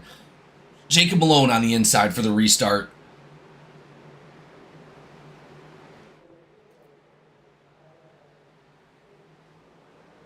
Green flag. We had a car going down into pits. It looks like it might have been... I can't tell who it was. As we predicted, Shane Cochran is moving up through the field. He is currently 9th. A lot of tight moves coming up out of that turn 1 and 2 right there.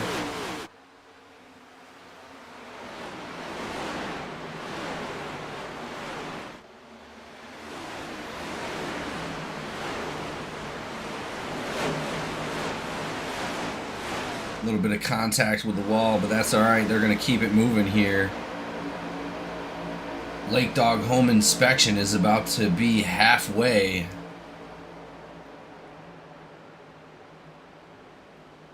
Sorry, Lake Dog Home Inspection 300 is about to be halfway as we cross the finish line next time.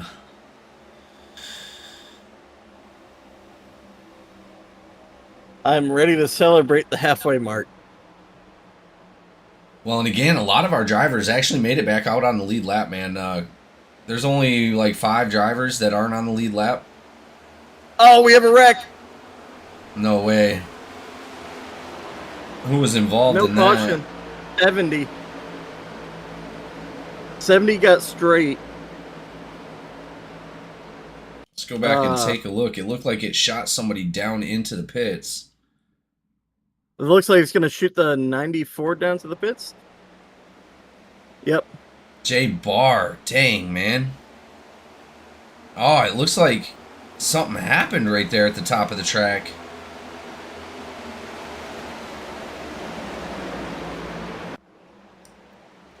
Not good. I hope Jay Barr was able to make it back out.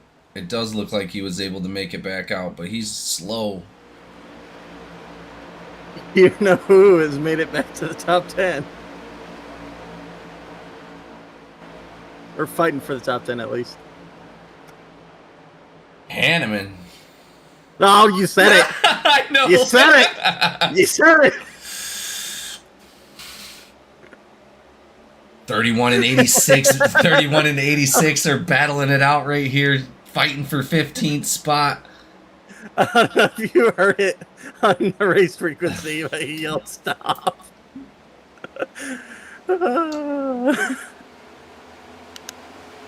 Here we go. Berkmeyer back up there, battling with Shane Cochran. And we have a caution. In the back at pit entrance. You know who was involved? Checking. I can't see it yet. Well,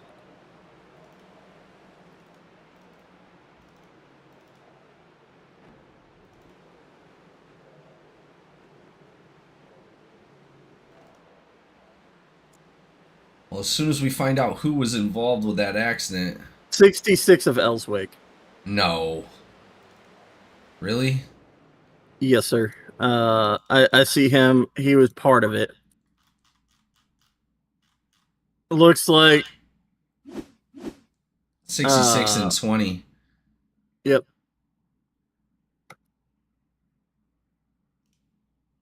Oh, that's John Hughes. Locking him up. It looks like just a simple spin. No cars. No damage.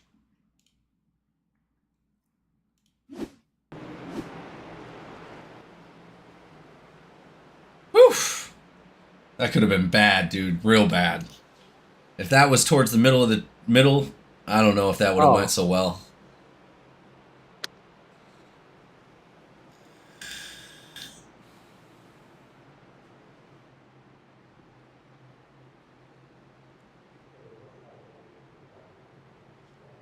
That is going to be the 12th Lake Dog caution of the night.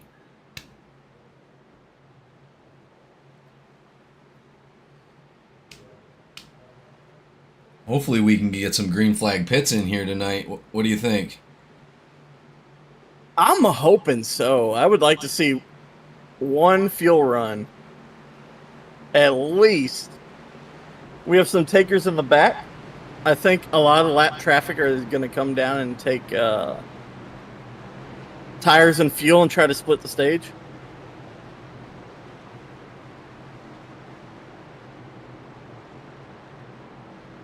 You know who you should bring up here for a quick interview?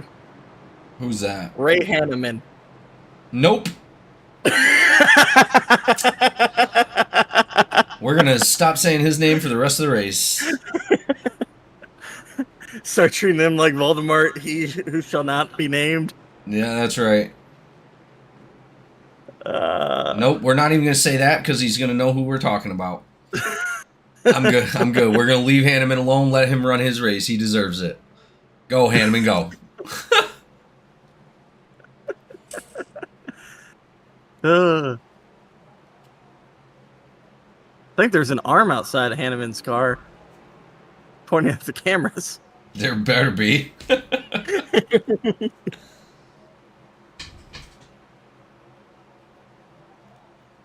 And Joseph Barrow. Nope. Exclamation mark.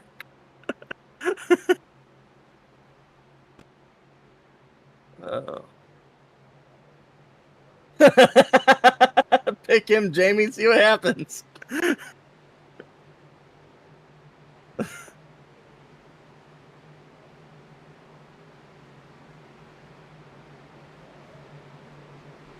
Where's my boy Cochran at? It's 15. he's all right. Oh. He's doing good.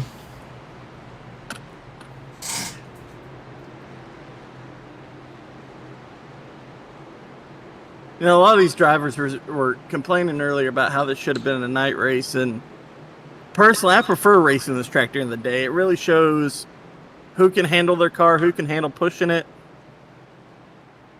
driving it on the ragged edge of out of control. Like, Well, and generally it's hot. Yeah, generally the track is super hot all the time, and I'll tell you, being on these hot tracks, I went to Phoenix when it was like 140 on the track, dude.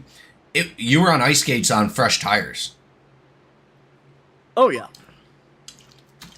And as this race has gone on, as I projected like it did on Tuesday, track temp is coming down. By the end of the race, we're at 106. Here we're at 112 right now. We're down about 12 degrees on track surface. So I just honestly think tire fall off is going to become negligible here pretty soon. It's not going to matter too much. They just got to be prepared to handle the changes of the racing surface. It's not going to drive the same way it did at the start, and it's going to change throughout this entire race. And they need to follow those changes, learn different lines, be comfortable, be vigilant most, and watch for the guy in front of them not following those changes. Yeah, the vigilant part is definitely going to be the biggest part tonight. But here we go. Green flag in the air. Green flag.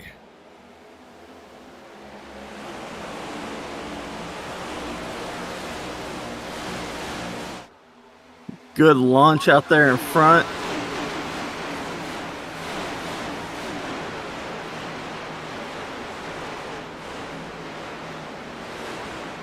Malone just asserting his dominance tonight on those restarts.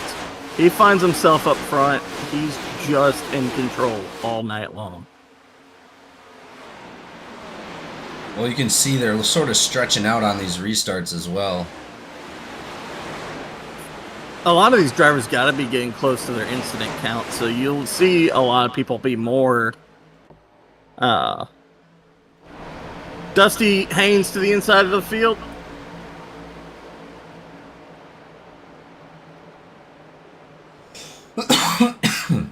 He comes back out on the track successfully. No green, no yellow flag. Good job. Another car to the inside inside concrete in the backstretch. Ooh, 66 with a little bit of contact, but with Dusty Haynes right there, pushing him forward.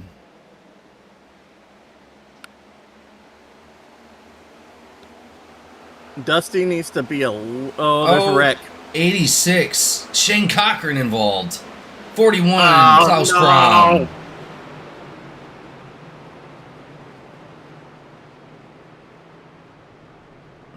Dang it. Not what we wanted to see for our boy Cochran. Yellow flag back out.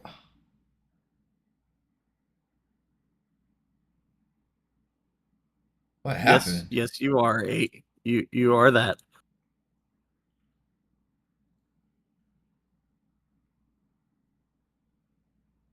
Oh man, that's unfortunate. Did Dusty make it through there? I don't even see what happened. Dusty Haynes makes it through.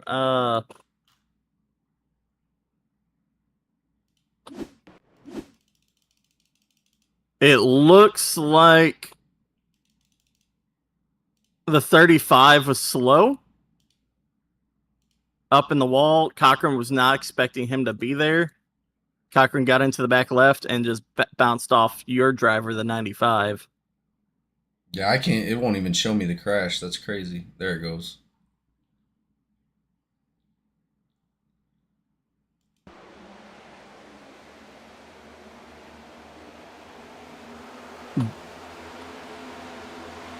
Just not enough room there for everybody. And then, dang it, man. A couple drivers involved secondary there.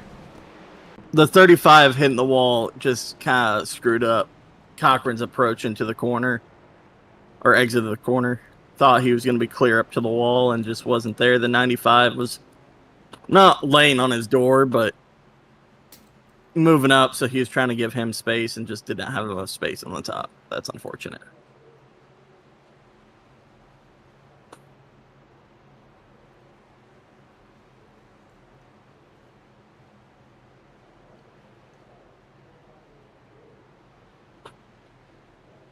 '86 has claimed that caution.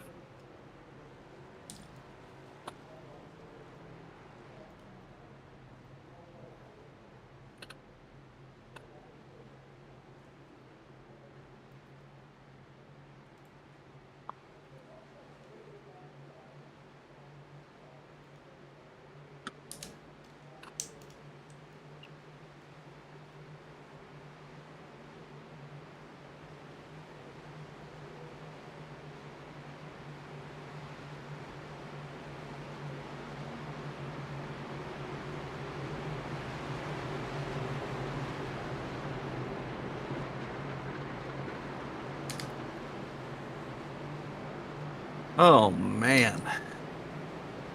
That's going to be number 13 for the Lake Dog Cautions out here. Lap number 85 of 150. Still got over 60 laps to go. Joseph Barrow asking, where is Lynch? Lynch is currently sitting 20th on the field right now, around Dusty Haynes on his inside. Trying to do my best to monitor the chat. Oh, that's perfect.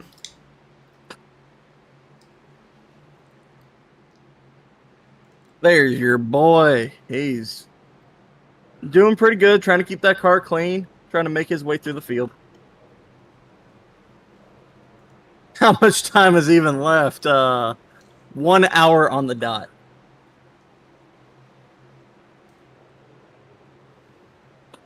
We are 1 hour and 35 minutes into a 2.5. I thought it was 2-hour and 35-minute race. These boys got to go green.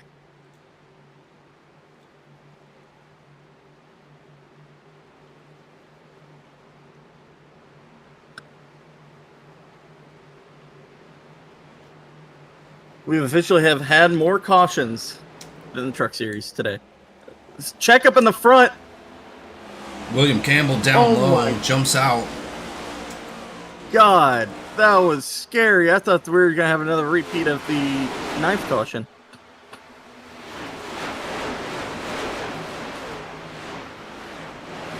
Well, if there weren't rivalries before, there's definitely going to be rivalries today. Car goes around. Wow, that is definitely going to be the big one. Somebody's dead. Oh my God. They just... Who is that? Is that the 94?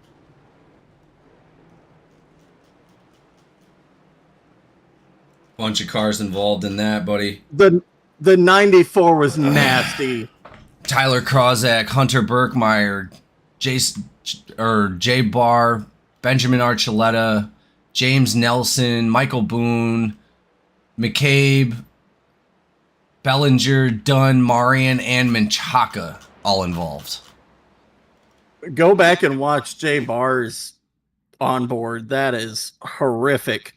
56. I will in a second. Hold on. Let me catch up with what's going on the track. Where's the 56? Right there, Michael Boone. So let's back that up a little. Man, why is it flashing like that? And that is going to be on the 51 coming up into the 56.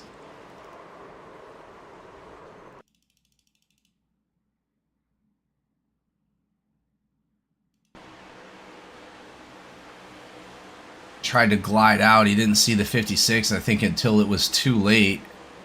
Wound up collecting a whole list of cars.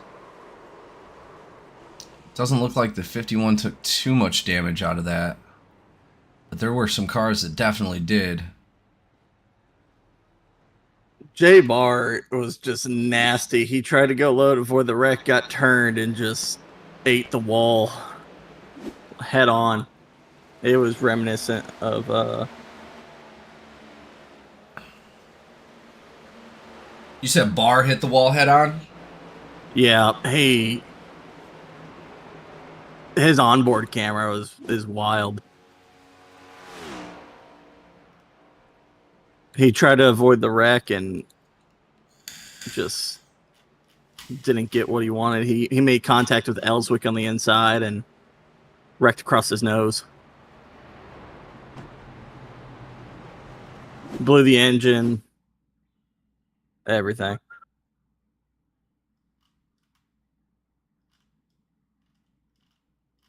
So he sees something happen up there. He's going low. So's Ellswick, but he was not anticipating this 31. He tried to avoid it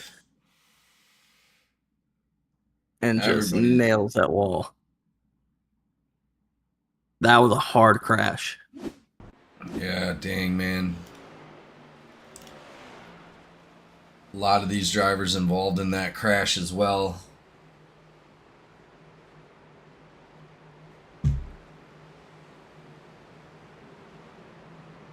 That's all right. There's still a long season to go. A lot of these drivers still will have a big chance to be able to take it home. But unfortunately for some of our drivers, that might have been their night. That helped Shane Cochran and Dusty Haynes out a lot.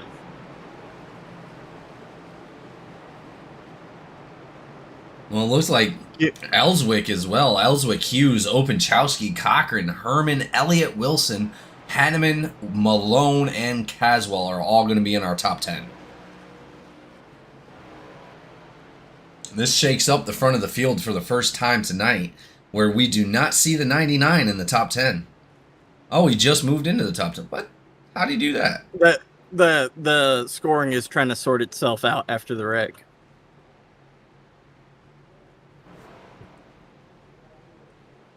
Yeah, now he's out of the top 10. Officially, iRace has scored him at 9th. your overlay gives a live feed of position changes. So under pace, side by side, people are passing each other just a little bit.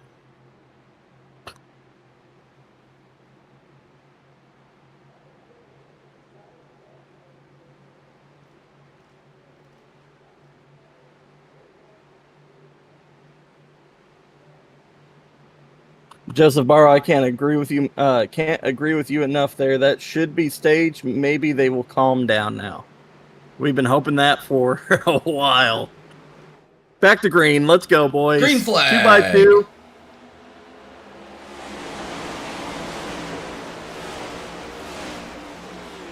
Set up in the front. Is that who I think it is?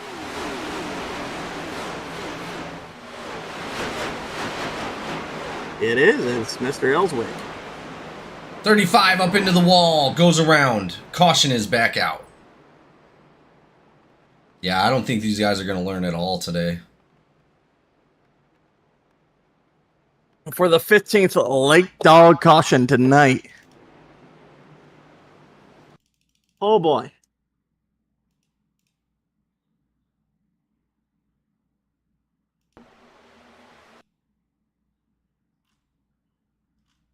Drivers getting a little fussy with each other right now.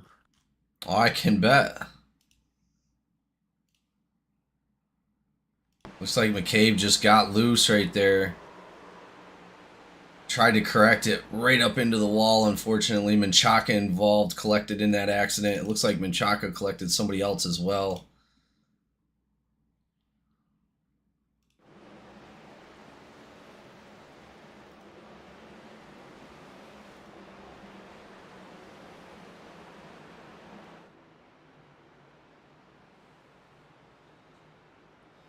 You know, can I suggest a segment for our teardown? What's that? Radioactive. Yeah. Where we go over some of the recorded radio chatter? Yeah. I'm hearing a lot of stuff that's just very reminiscent of what we've been talking about. How I mentioned earlier, how the Cup Series is what us truck drivers look up to. And they're like, guys, we have almost 25% increase over cautions in the Truck Series. We're supposed to be better than this. Somebody in the chat says, breaking news, lap 120, 32 cautions with only 3 people left on the field. Jeez, man. Breaking news.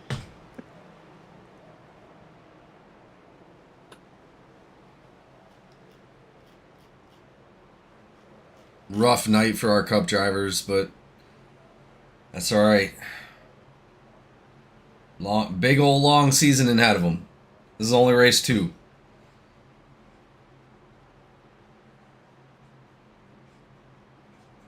I know they'll be happy when this one's over.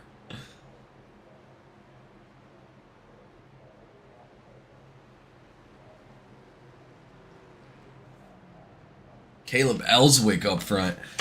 87 is looking to get his lap back, it looks like.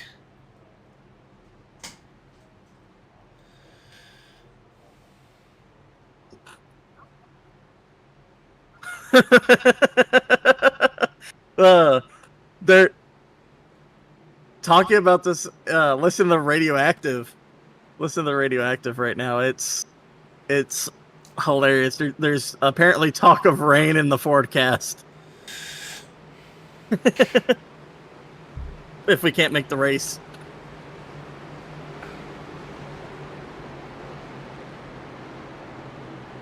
Oh. Said Mama looking for a podium win. Go Garrett. Got Mama always looking out for Garrett in the chat. Let's go, Mama. These guys double file back. 66 on the inside right there. Or no, he chose the outside. John Hughes on the inside in the number 20. Cortland Herman in that 70. He's going to be right there behind that number 66. Shane Cochran, our very own ninja, right back up front in number 4. He's going to be on that inside starting behind that number 20. So far, I'm not even going to fucking say it.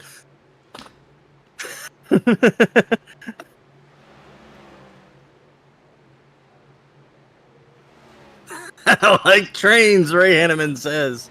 Oh, fuck, I did it.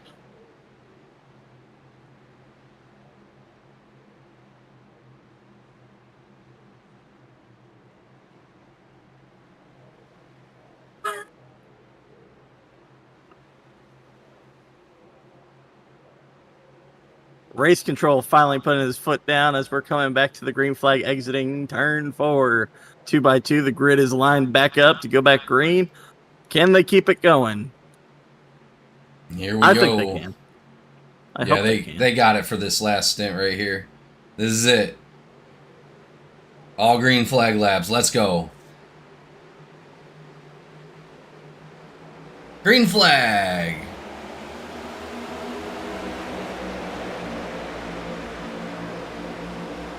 Number 66, Caleb Ellswick, able to get a decent jump right there.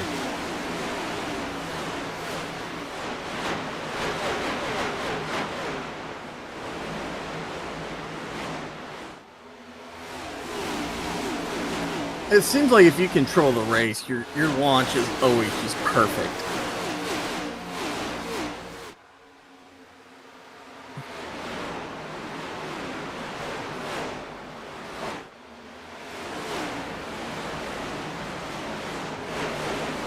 Oh, 70 losing it. 70's losing it. 70 saves it. I don't know how he saved that. Oh my god. We stay green. He's got wheel damage for sure, but Well, he did. Oh no! Save it! Oh fuck me! Sorry. Who was that? I don't know, but I'll find out. Eller. Holding that wall up there. He tried to come off the wall and wound up getting loose. He killed Krozak, I think. No, Krozak rode the wall. He seems to be okay. It killed the 16 is who it killed. Oh, yeah, it did. All I saw was the initial contact. Oh, poor Mills. Yeah, B. Mills. Few laps down, man. That's really unfortunate for him.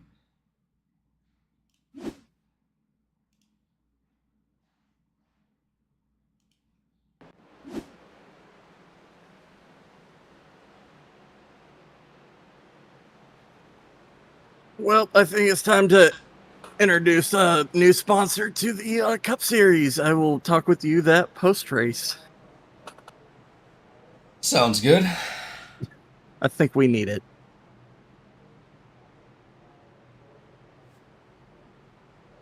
Let me check sponsorships. Yep, it's open, so I'll talk with you soon. 16th caution of the night. Like I said, I knew we were on par for it, but I didn't expect to actually reach 20 cautions.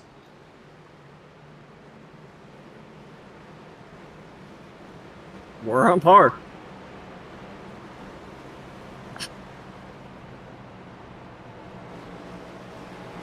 Oh, come on. I want content for under caution.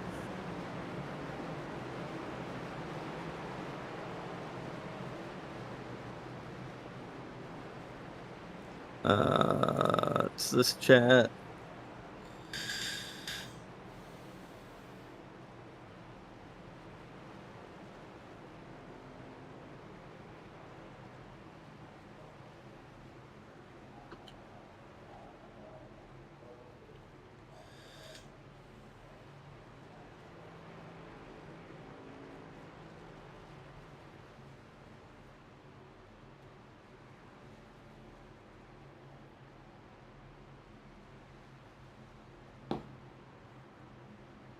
Looks like a bunch of drivers coming out of the pits, actually.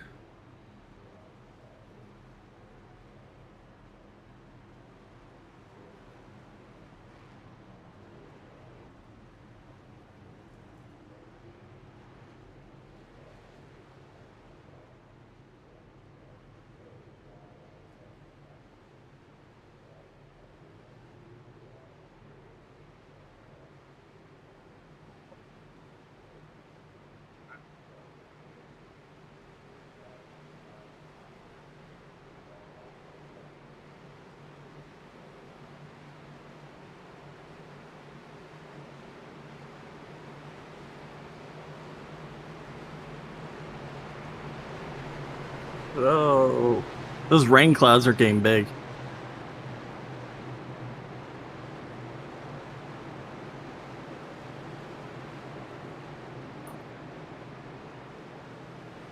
Looks like Krozak did come back out right before the pace car.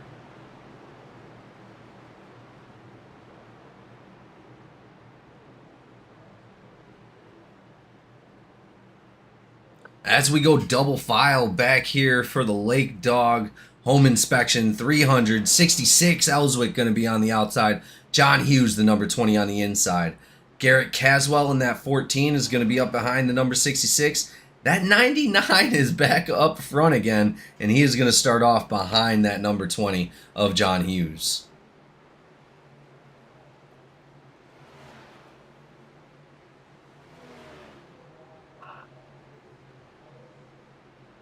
With just a little over 50 laps to go in this race, these drivers are going to be happy when this one's over.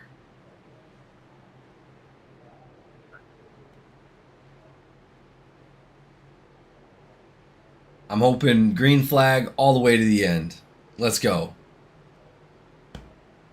I know they can do it. They just need to calm We're down. going to need it. We got 46 minutes left in the session. Yeah, those rain clouds are getting rather big. It goes. You know, this would be the first time in history that we've had to red flag a race. Yeah, we also don't have anything for this in the rule book, but that's okay. We'll figure it out. It's never happened in 7 seasons. No, yeah, it's never happened. I'm hoping this isn't the first time, but we're getting dangerously close. 1 or 2 more cautions, and we are pretty much not going to finish.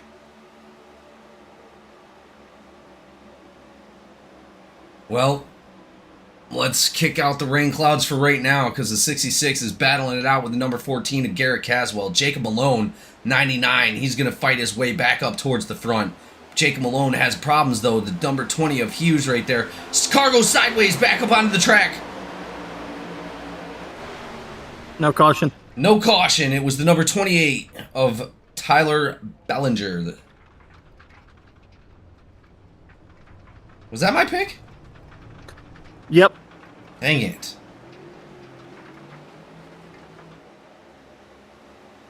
At this moment, I'm the lone survivor.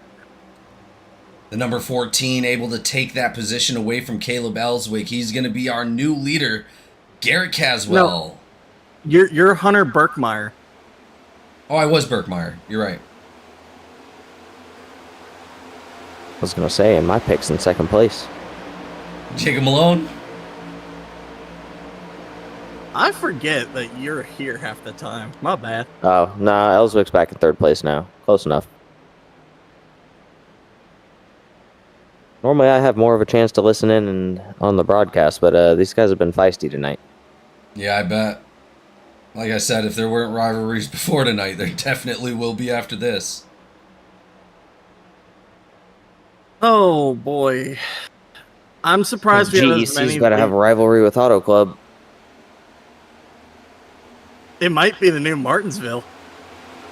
I hope not, man, because I really enjoyed my race on Tuesday. We're going to get rid of a track I'm good at, man. That'd suck. Oh, battle for first place. 3 wide up there for a second. 14.99 and 85. Malone battling for position. He's been dominant all night through the 16 cautions. Wrapping that bottom, working his way up. He's going to get the position there.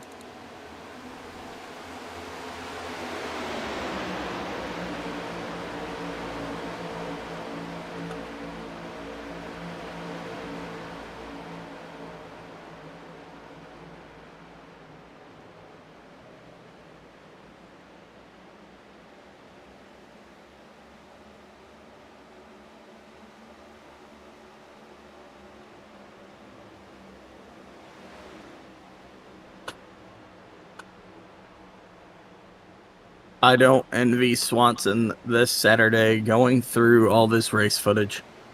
Yeah, unfortunately, I'm going to be helping him do it all, so.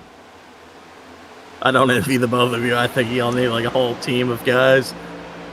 Hey, the good news is we only have 4 unclaimed cautions as of this point. Oh, really? That's Yes, impressive. all others have been claimed. That's okay. At least we got something good coming out of tonight. These guys are doing a good job on their claims.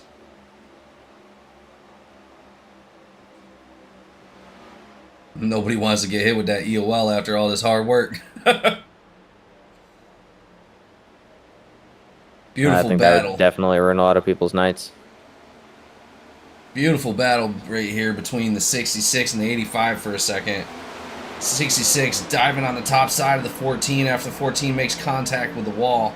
They're going to be side by side going into 1 and 2. You don't see anybody wrapping that bottom line, man. Only for passes. And even then it gets scary.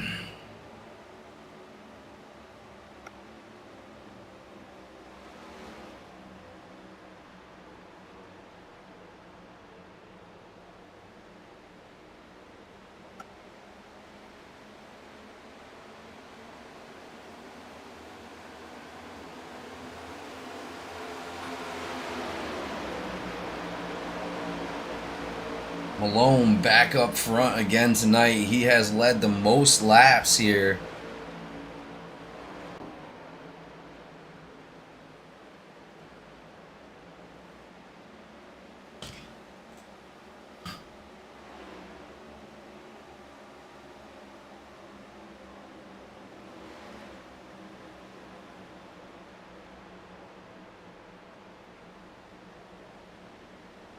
Nice little battle in the back with the 7 and the 20 at the moment. Woo! Nice little checkup up into the wall on the outside for the 95. Hunter Berkmeyer jumping into the top 10.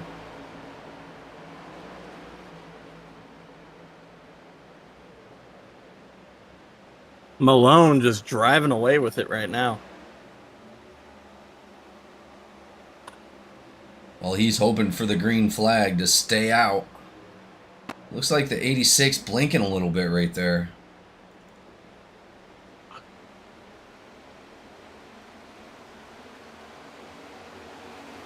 Ellswick falling back behind Logan Wilson of the 76.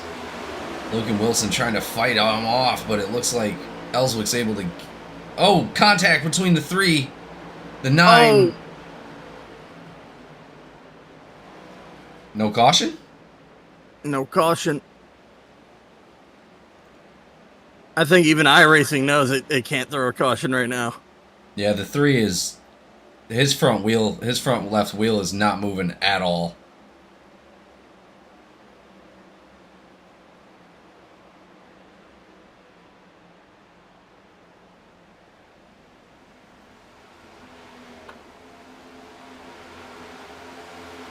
Unfortunate for Dusty Haynes. Man, terrible.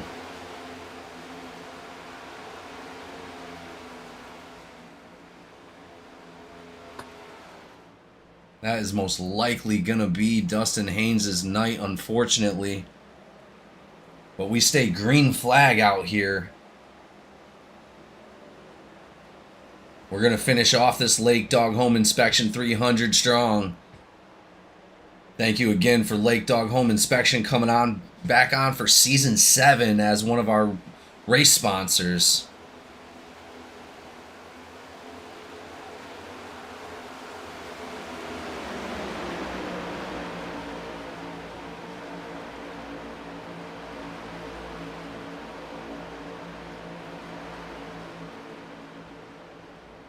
'85 trying to make his way up into the top 5, trying to pass Justin Harrison, that number 7.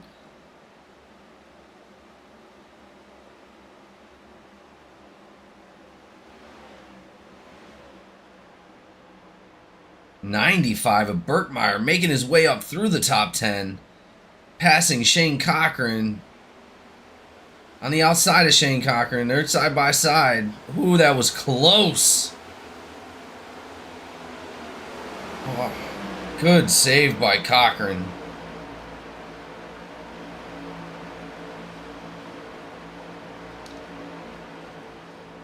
That's going to push Berkmeyer back a little bit, back into 10th place out of 7th place. Chad Ashley and Benjamin Archuleta are going to be fighting it out right here. They're going to be fighting for that 8th place. Benjamin Archuleta nudging forward just a little bit, and he's able to take that away from the number 54.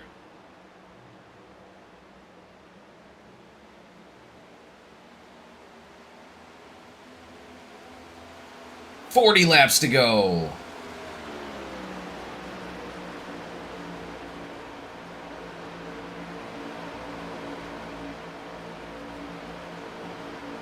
Jacob Malone touching the wall right there, wiggling. He's going to lose a little bit of speed on that one.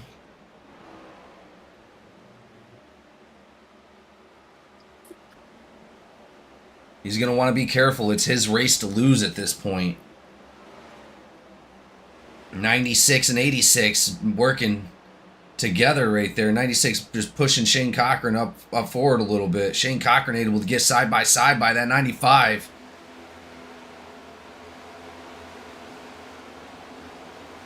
Looks like we got an IT and out vehicle coming down into the pits. Caleb Ellswick, Tyler Krozak, and John Hughes.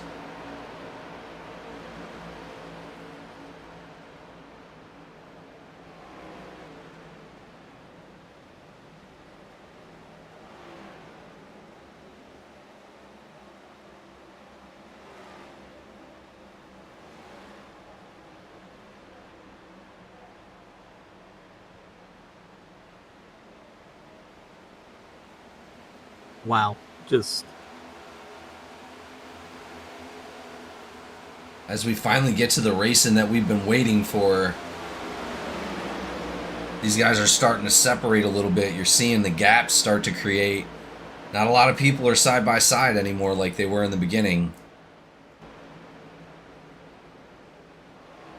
96 on the it's inside. a lot to do with damaged race cars. Oh, I agree too.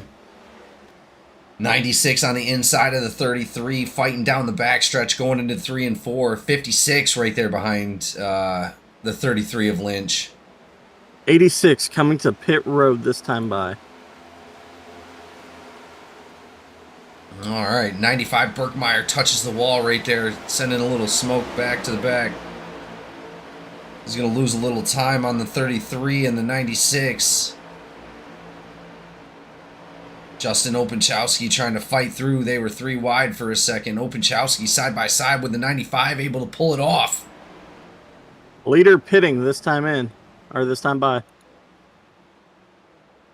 All right, so it looks like all those cars that did the early pit, this is the reason why. Looks like everybody's going to be coming in now.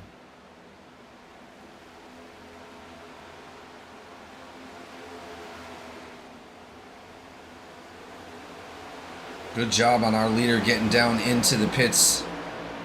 But we're going to go ahead and follow Logan Wilson around the track, which is going to be our new leader for right now. 14 of Garrett Caswell still fighting his way up towards the front, trying to get back into that first position. A little bit of momentum on the 76 here. He may be able to take the pass for the lead. Oh, just not enough. Can't carry it into the turn. Caswell actually coming down off the racetrack. He's going to be coming into the pits.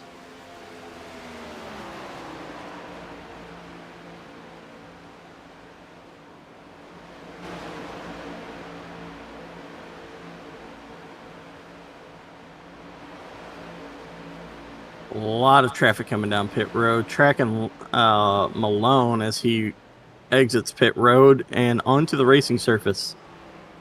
He'll come out somewhere in the back.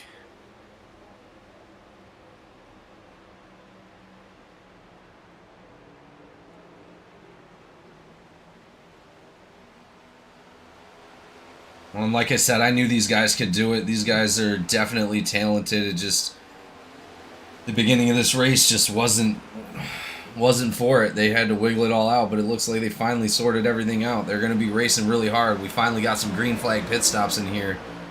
These guys are doing great. Yep, definitely. Only took the threat of rain-delayed race to get these guys to straighten themselves out. We almost had potentially 2 cautions, but they didn't actually call the yellow, so they got lucky. How much time do we got until them rain clouds come in? 28 minutes now. 28 minutes.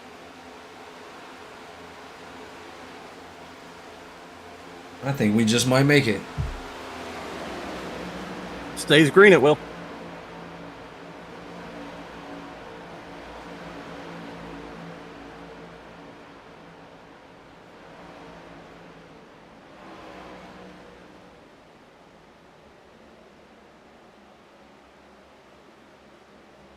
"40-second lap times will make it."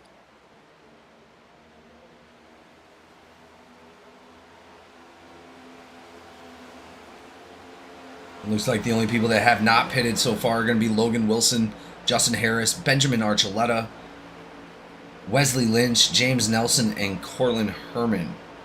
Oh, and Reggie Evans as well. Do you have the pit strategy overlay on yet?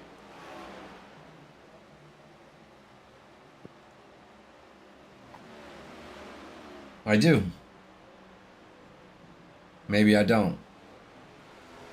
No, I don't. We'll need to get that for next week. It shows like what they took: 2 tires, 4 tires, no tires, fuel only, repairs.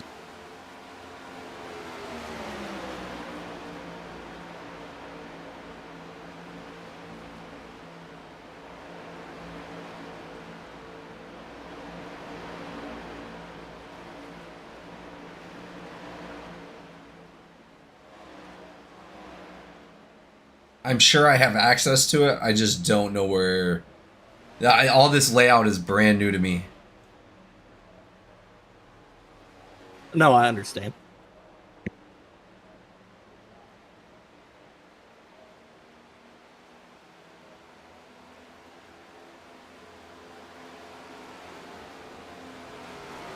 Right, here we go. Logan Wilson still out in the lead.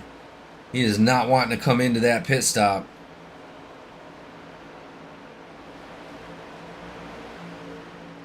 He might, in all honesty, if Logan Wilson does it correctly, he might be able to make it off of one last pit stop. All these other guys that pitted early, I don't know if they're going to make it without pitting again. Well, Malone is over here like, how are you still out? Is that what he said? Yeah, he's like, how are y'all still out right now? I was like, maybe they pitted. They didn't care about track position earlier. Oh, well, that is going to bring Logan Wilson down in. He is the last one not to pit. And that is going to put everybody back on the lead lap.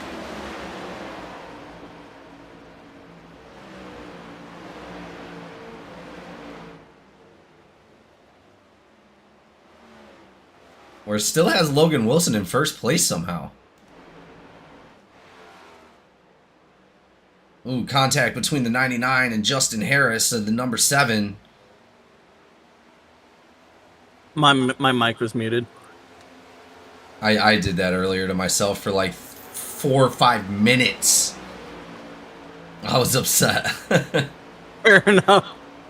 I was like, I called out contact. I was like, and then you called it. I was like, nobody listened to me. Looked down, and I was like, oh, never mind.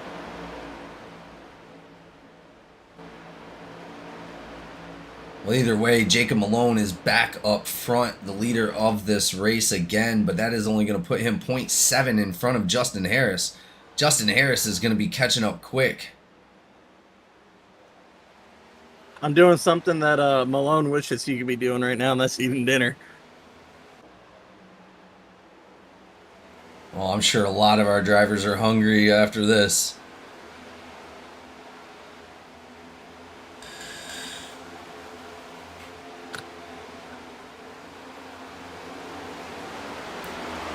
Malone desperately trying to close.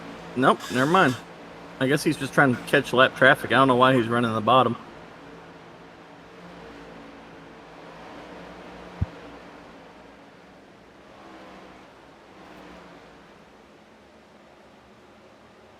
Well, it looks like I was able to bring up those pit stop stats.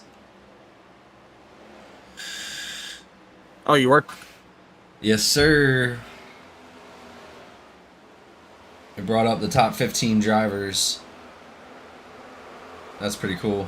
Oh, we got some cars going sideways. Oh, no. They keep it straight. They keep it straight. Yellow. Oh, there's a car sideways on the track. Who was that?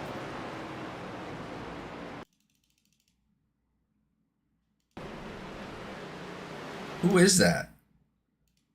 Trying to figure that out right now. 96 of Openchowski sideways on the track. Let's go back and take a look and see what happened.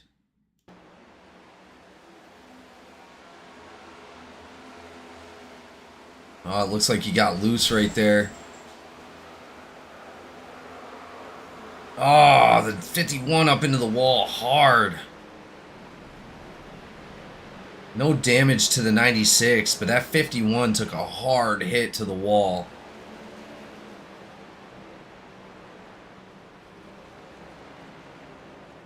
Was that?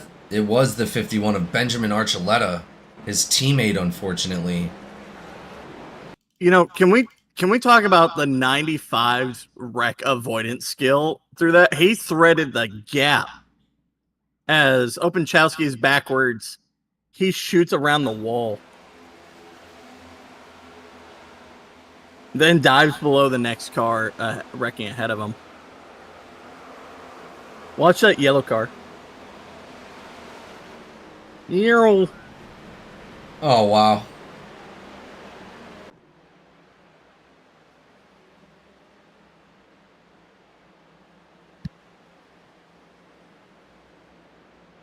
I think that is going to put Benjamin Archuleta down and out.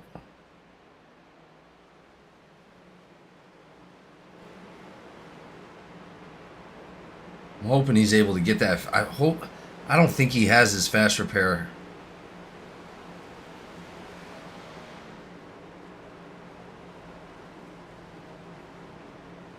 Oh, he did have a fast repair. What? Good for him. That is great for him. I'm surprised you still have one left. Yeah, me too, man. I swore he got into an incident earlier today.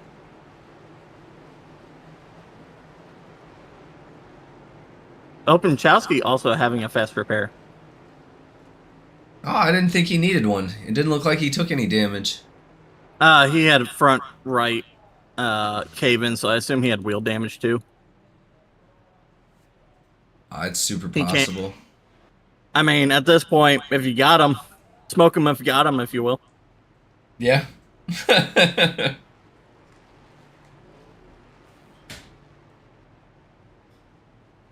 Only 24 laps to go. It's coming down to the wire. Those rain clouds are getting really big off the north end of the track. Rain will be rolling in exactly 20 minutes. Ouch.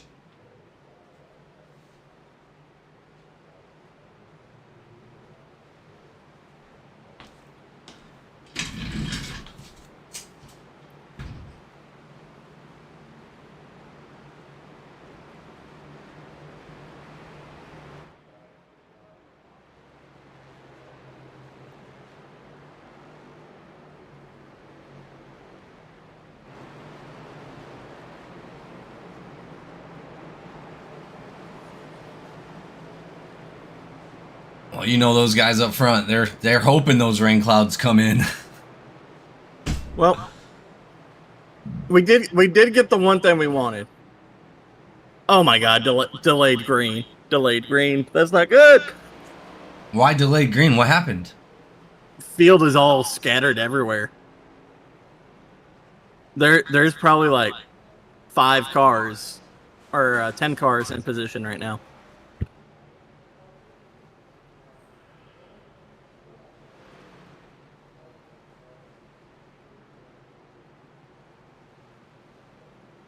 It's making the net 97 drop to the back. I wonder why.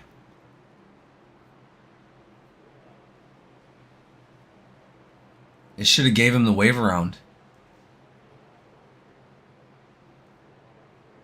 Well, that's not fair.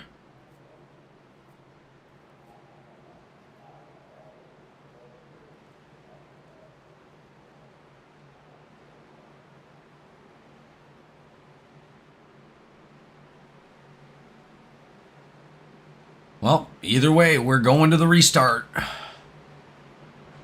Not quite yet.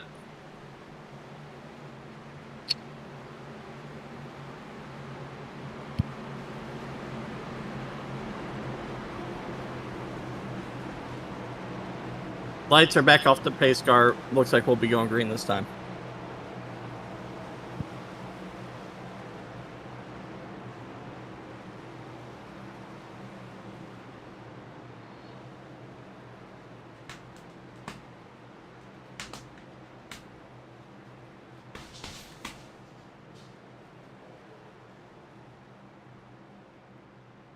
Yeah, I got a strong feeling there's going to be some upset drivers if that rain winds up coming out, but there's also going to be some very happy ones.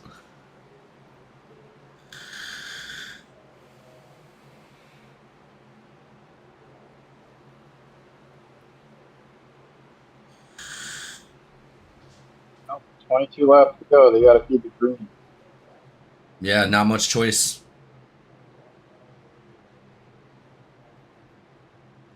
One more caution, that seals the race.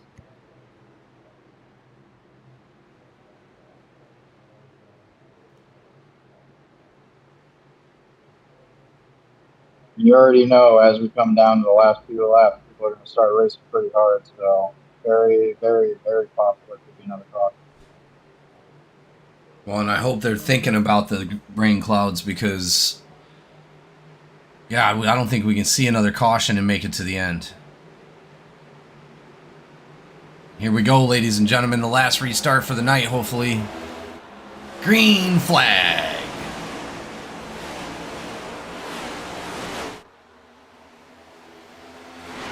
Dusty hangs to the bottom, 3 wide of the 56. Still holding the bottom, wrapping the bottom 54 outside of him there. Good battling up in the front. Huge wreck. No!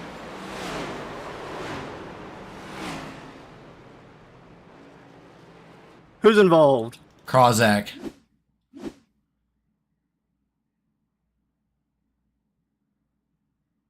Oh, the number 70. How much time is left in the race?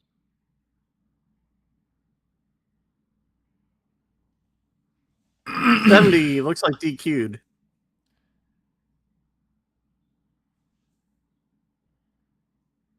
Wow. Really unfortunate for Krozak, man. He didn't deserve that. You know, that right there is exactly what happened to me. Somebody run the wall that did not feel comfortable up there. But it looks like the 70 also pinched the 57 on the high side.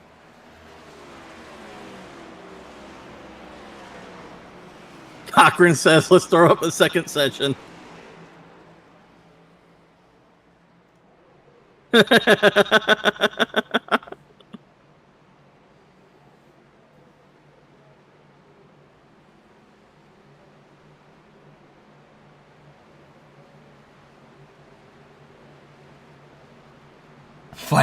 Flagman is calling for replacement. His arms are tired.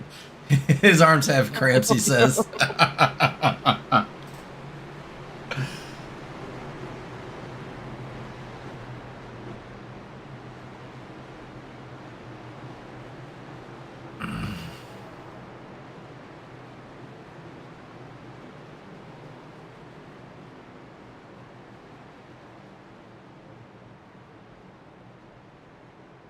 Well, and again, this is just a learning lesson for everybody to get it together and hopefully have a better race next week. Obviously, there were a few drivers that were involved in multiple cautions. We're going to be taking a look at that. And, you know, There may be some probations handed out after this race. You never know. But we're going to do the best we can to make sure that we clean this up. I'm a little bit blown away that we're back into another caution and we only have 15 minutes until rain drops. Watching this race is giving me. We're at 13 minutes till rain. What's giving me anxiety is we're going to a track that is more technical. It's going to be a hotter racing surface, and that's Texas Motor Speedway in 3 weeks. It's going to be another day race. These drivers need to learn to drive with hot tires, hot racing surfaces.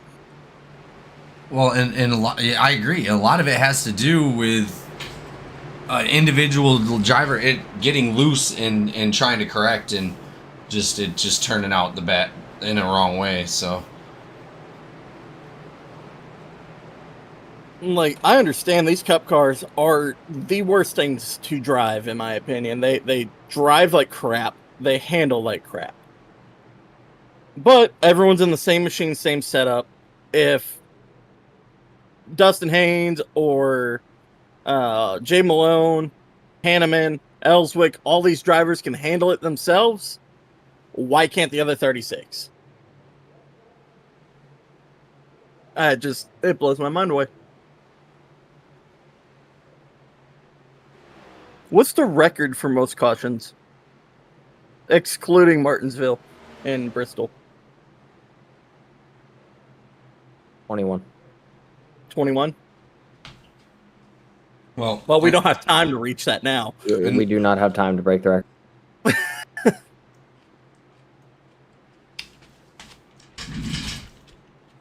What blows me away is there's so much talent on this track right now.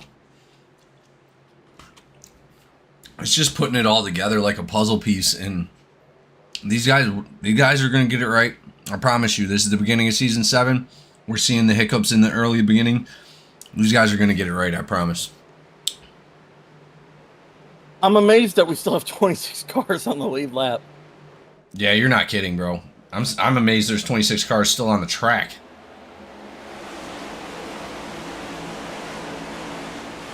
But they got to start to be getting there.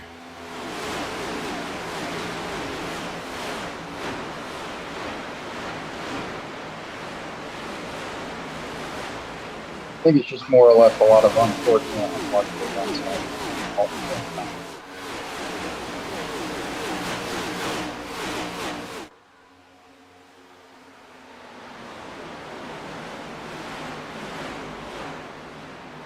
Well, they had a decent run a minute ago.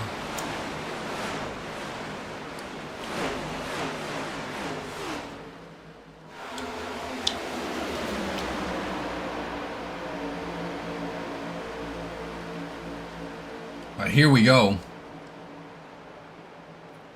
Only 16 laps to go. Storm's closing in quickly. 66 on the outside of the 95 of Birkmeyer. Fighting hard. Dusty Haynes closes the door.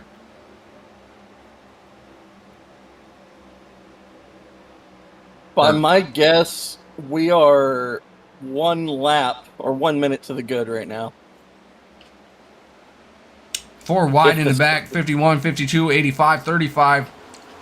And they all go around. No.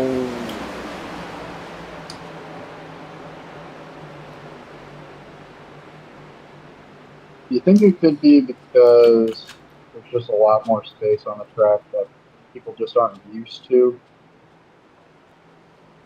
I'm not sure, man.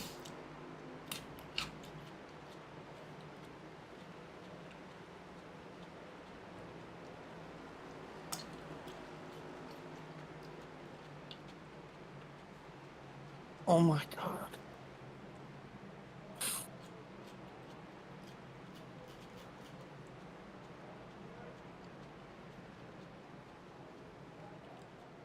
I know Cochran was involved. Other than that, I don't know. Let's go back and take a look. You would think with cutting it so close to the wire that people would think twice about going 4 wide, 3 wide. Try to keep Cochran it got 3 wrecked wide. down pit road, and he didn't hit anything. Good on him. It looks like the 51 up into the 52.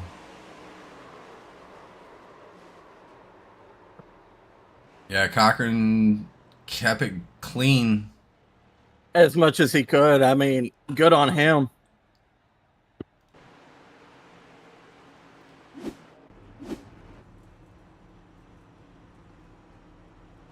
That ain't no joke. The grumbling from race control on frequency. Just a hard night here for the 51 of Benjamin Archuleta, unfortunately, man. Not what you wanted to see for him tonight. Not what you wanted to see for Shane Cochran. These guys fight so hard and work so hard to be out here. You hate to see that for some of these guys, man. You really do. It's just a hard night for everyone all the way around. I'm gonna need a beer for this post-race party. Like, holy crap. The post-race party looks like it's going to get rained out.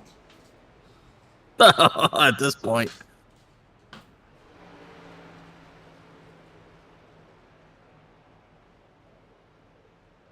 We officially do not have time to finish the race.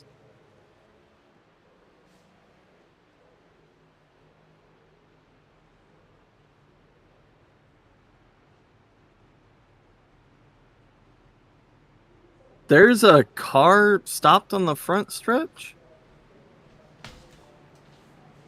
Who is it? I'm looking. It looks like Kenny Most was stopped on the front stretch, but he's going now.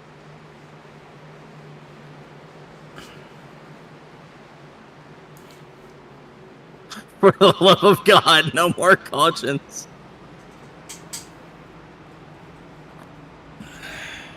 Better than bag milk.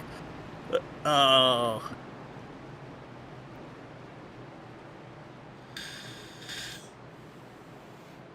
And that is going to be the 19th Lake Dog caution of the night.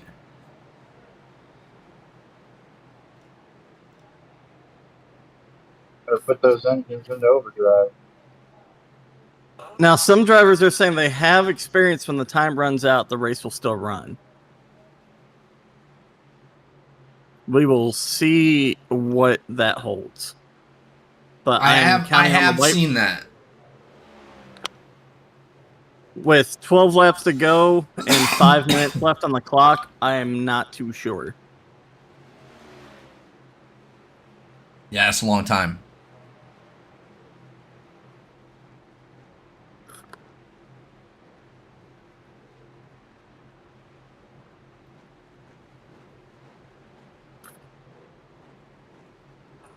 Wesley Lynch up front, restarting the race for the first time tonight. Logan Wilson on his outside. Raymond Hanneman's worked his way back up front, but watch out. The 99 is right there behind Wesley Lynch. Here we go. Pace cars off the track, ladies and gentlemen. We're going to get an exciting finish to this race. The Lake Dog Home Inspection 300 is about to finish. Green flag.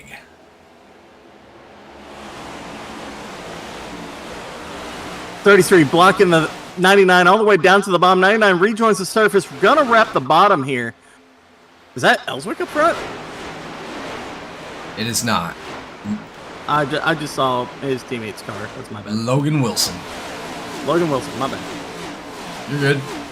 I'm watching the race from the three's perspective in the back of the field. Just, you know, watching these battles so I get a good perspective of it.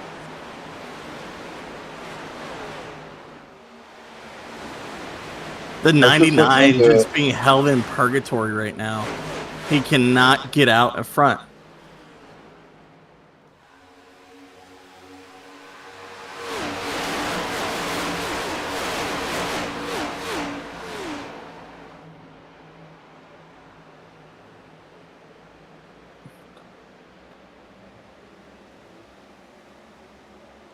$11 laps to go.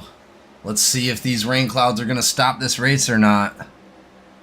Looks like the only team pairing up in the front is the 7 and 3. seems like everyone else is fighting amongst themselves. Looks like Krozak was able to get that damage repaired. He is back out on the track, and he's looking at the top 10. So happy for him. Oh, I'm going to make that a soundbite for this Discord. You let him get away! Meh. 56 is up into the wall a little bit. He's going to lose some speed to Krozak. Number 6 and the 66 are going to be battling it out right there in for 12th spot. Dusty Haynes is loose. Caswell.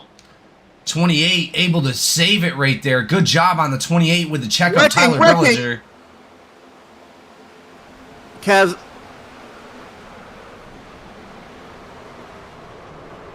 Yeah.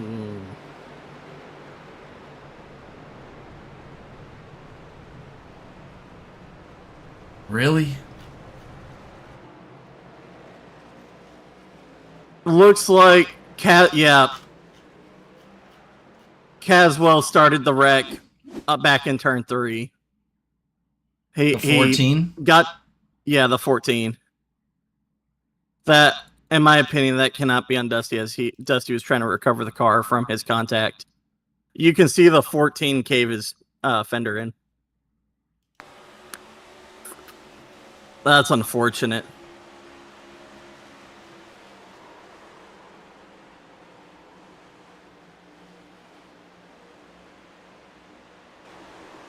I don't know, man. They still might give it to Dusty.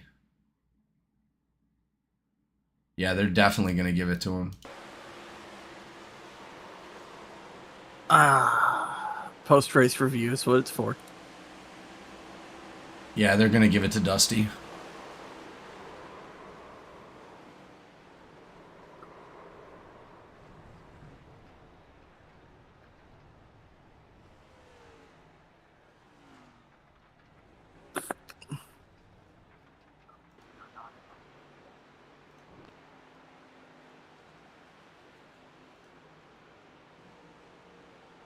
I was just looking into it. It appears that there's a 2-minute buffer time at the end of the race. Yeah, we're already past that. 1 minute till out of time. And we still got 8 laps to go. I think it's gonna white flag it this time by. It probably will.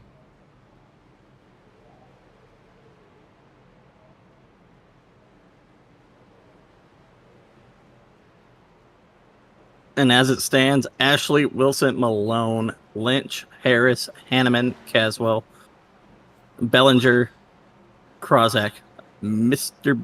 Boone wraps out the top 10.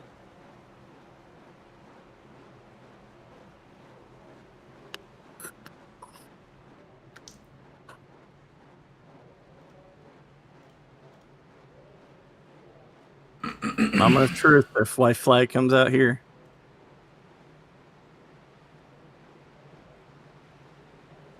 We're now plus 235 plus 5 seconds.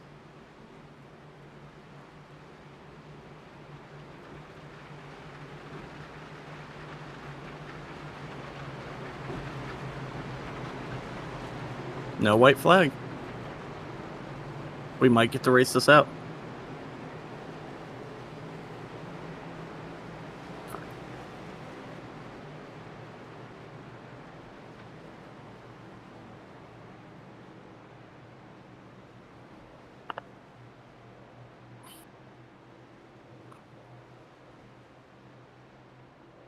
This is uncharted territory for me. I've never seen a race go past the posted time. Yeah, me neither.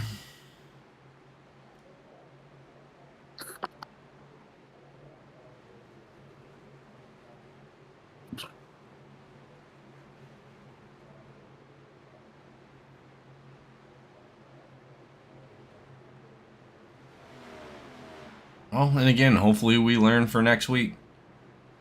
Yep. This is the 20th caution?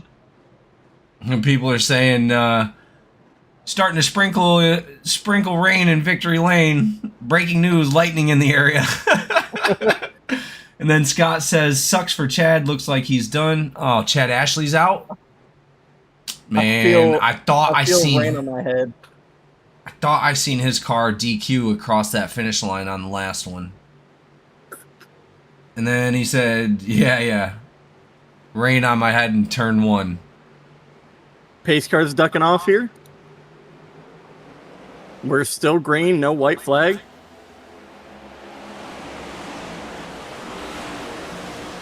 We might get the races to the end, boys. Nope, caution's out.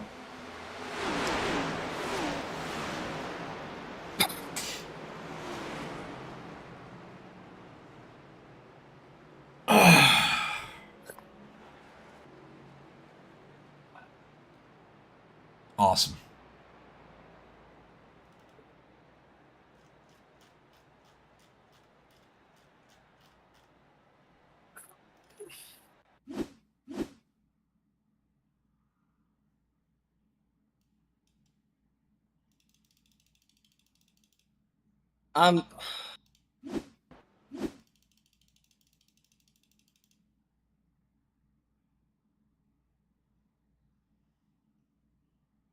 Is that the race finish? All I got is a yellow flag right now.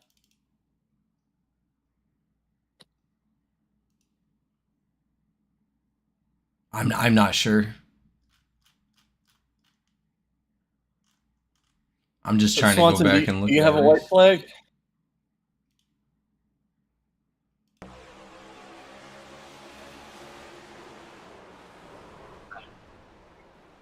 Was that the finish of the time limit that was set? We are plus 3 minutes on the time limit set. Let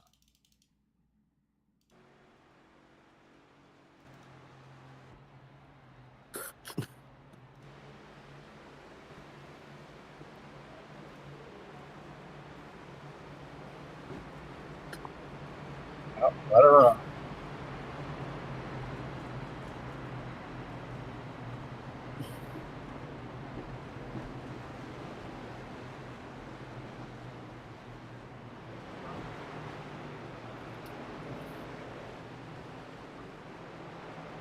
It hurts my soul to see them race like this, dude. Dude, same. Not only do I feel bad for the Seems drivers, like a majority. Seems like a majority of the cautions tend to be lose control, higher spin. Which caution is that? That's 21 now, right? Unfortunately, yeah. That's what we're worried about, Scott. We're not 100% sure. We're thinking that it might end the race on us here soon. Remaining time now set to 1 minute. It just rolled over Checkered 1 flag. minute.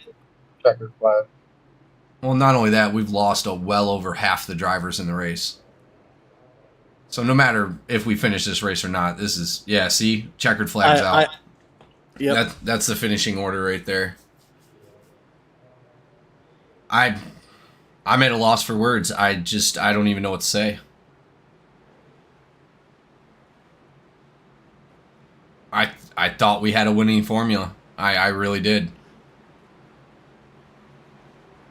As an owner, we're going back to the drawing board and we're going to figure out what we need to do to fix this kind of issue. Because this is unacceptable. Austin, could you have all top 3 drivers go to lobby so we can pull them up easier?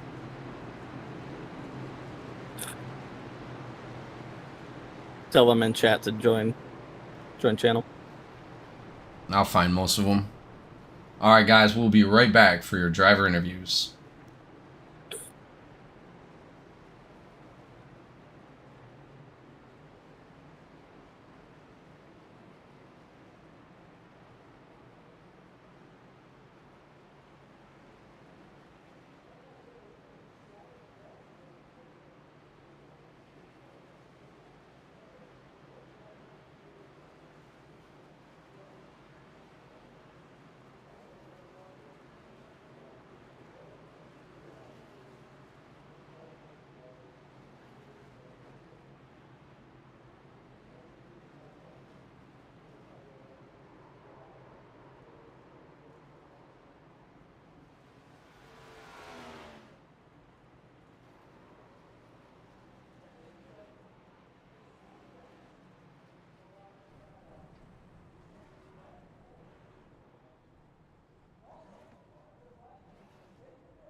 All right, ladies and gentlemen, we are back with your top three. Logan Wilson coming out with the win after an unfortunate race here in the GEC NASCAR THDesigns Cup Series. Wilson, going through, obviously you punched your ticket. This isn't the way we wanted to do it, right? But this is the way it happened. How does it feel to come out with a win here at Auto Club? It feels nice to get a win. It was disappointed that it ended shorter, but it was quite a good race. I might need a black flag clear because of paint scar stuff. Well, either way, man, you guys did the best you could out there. It's really hard to work with 21 cautions. You guys didn't have a lot of green flags to work with. There wasn't a lot of strategy involved. Bunch of drivers out of the race. We lost over half the field in this race somehow, leading to the end, and somehow you made it out on top, man. Congratulations. Great job. Thanks. Yeah, man. Is there anybody you'd like to thank for tonight's race?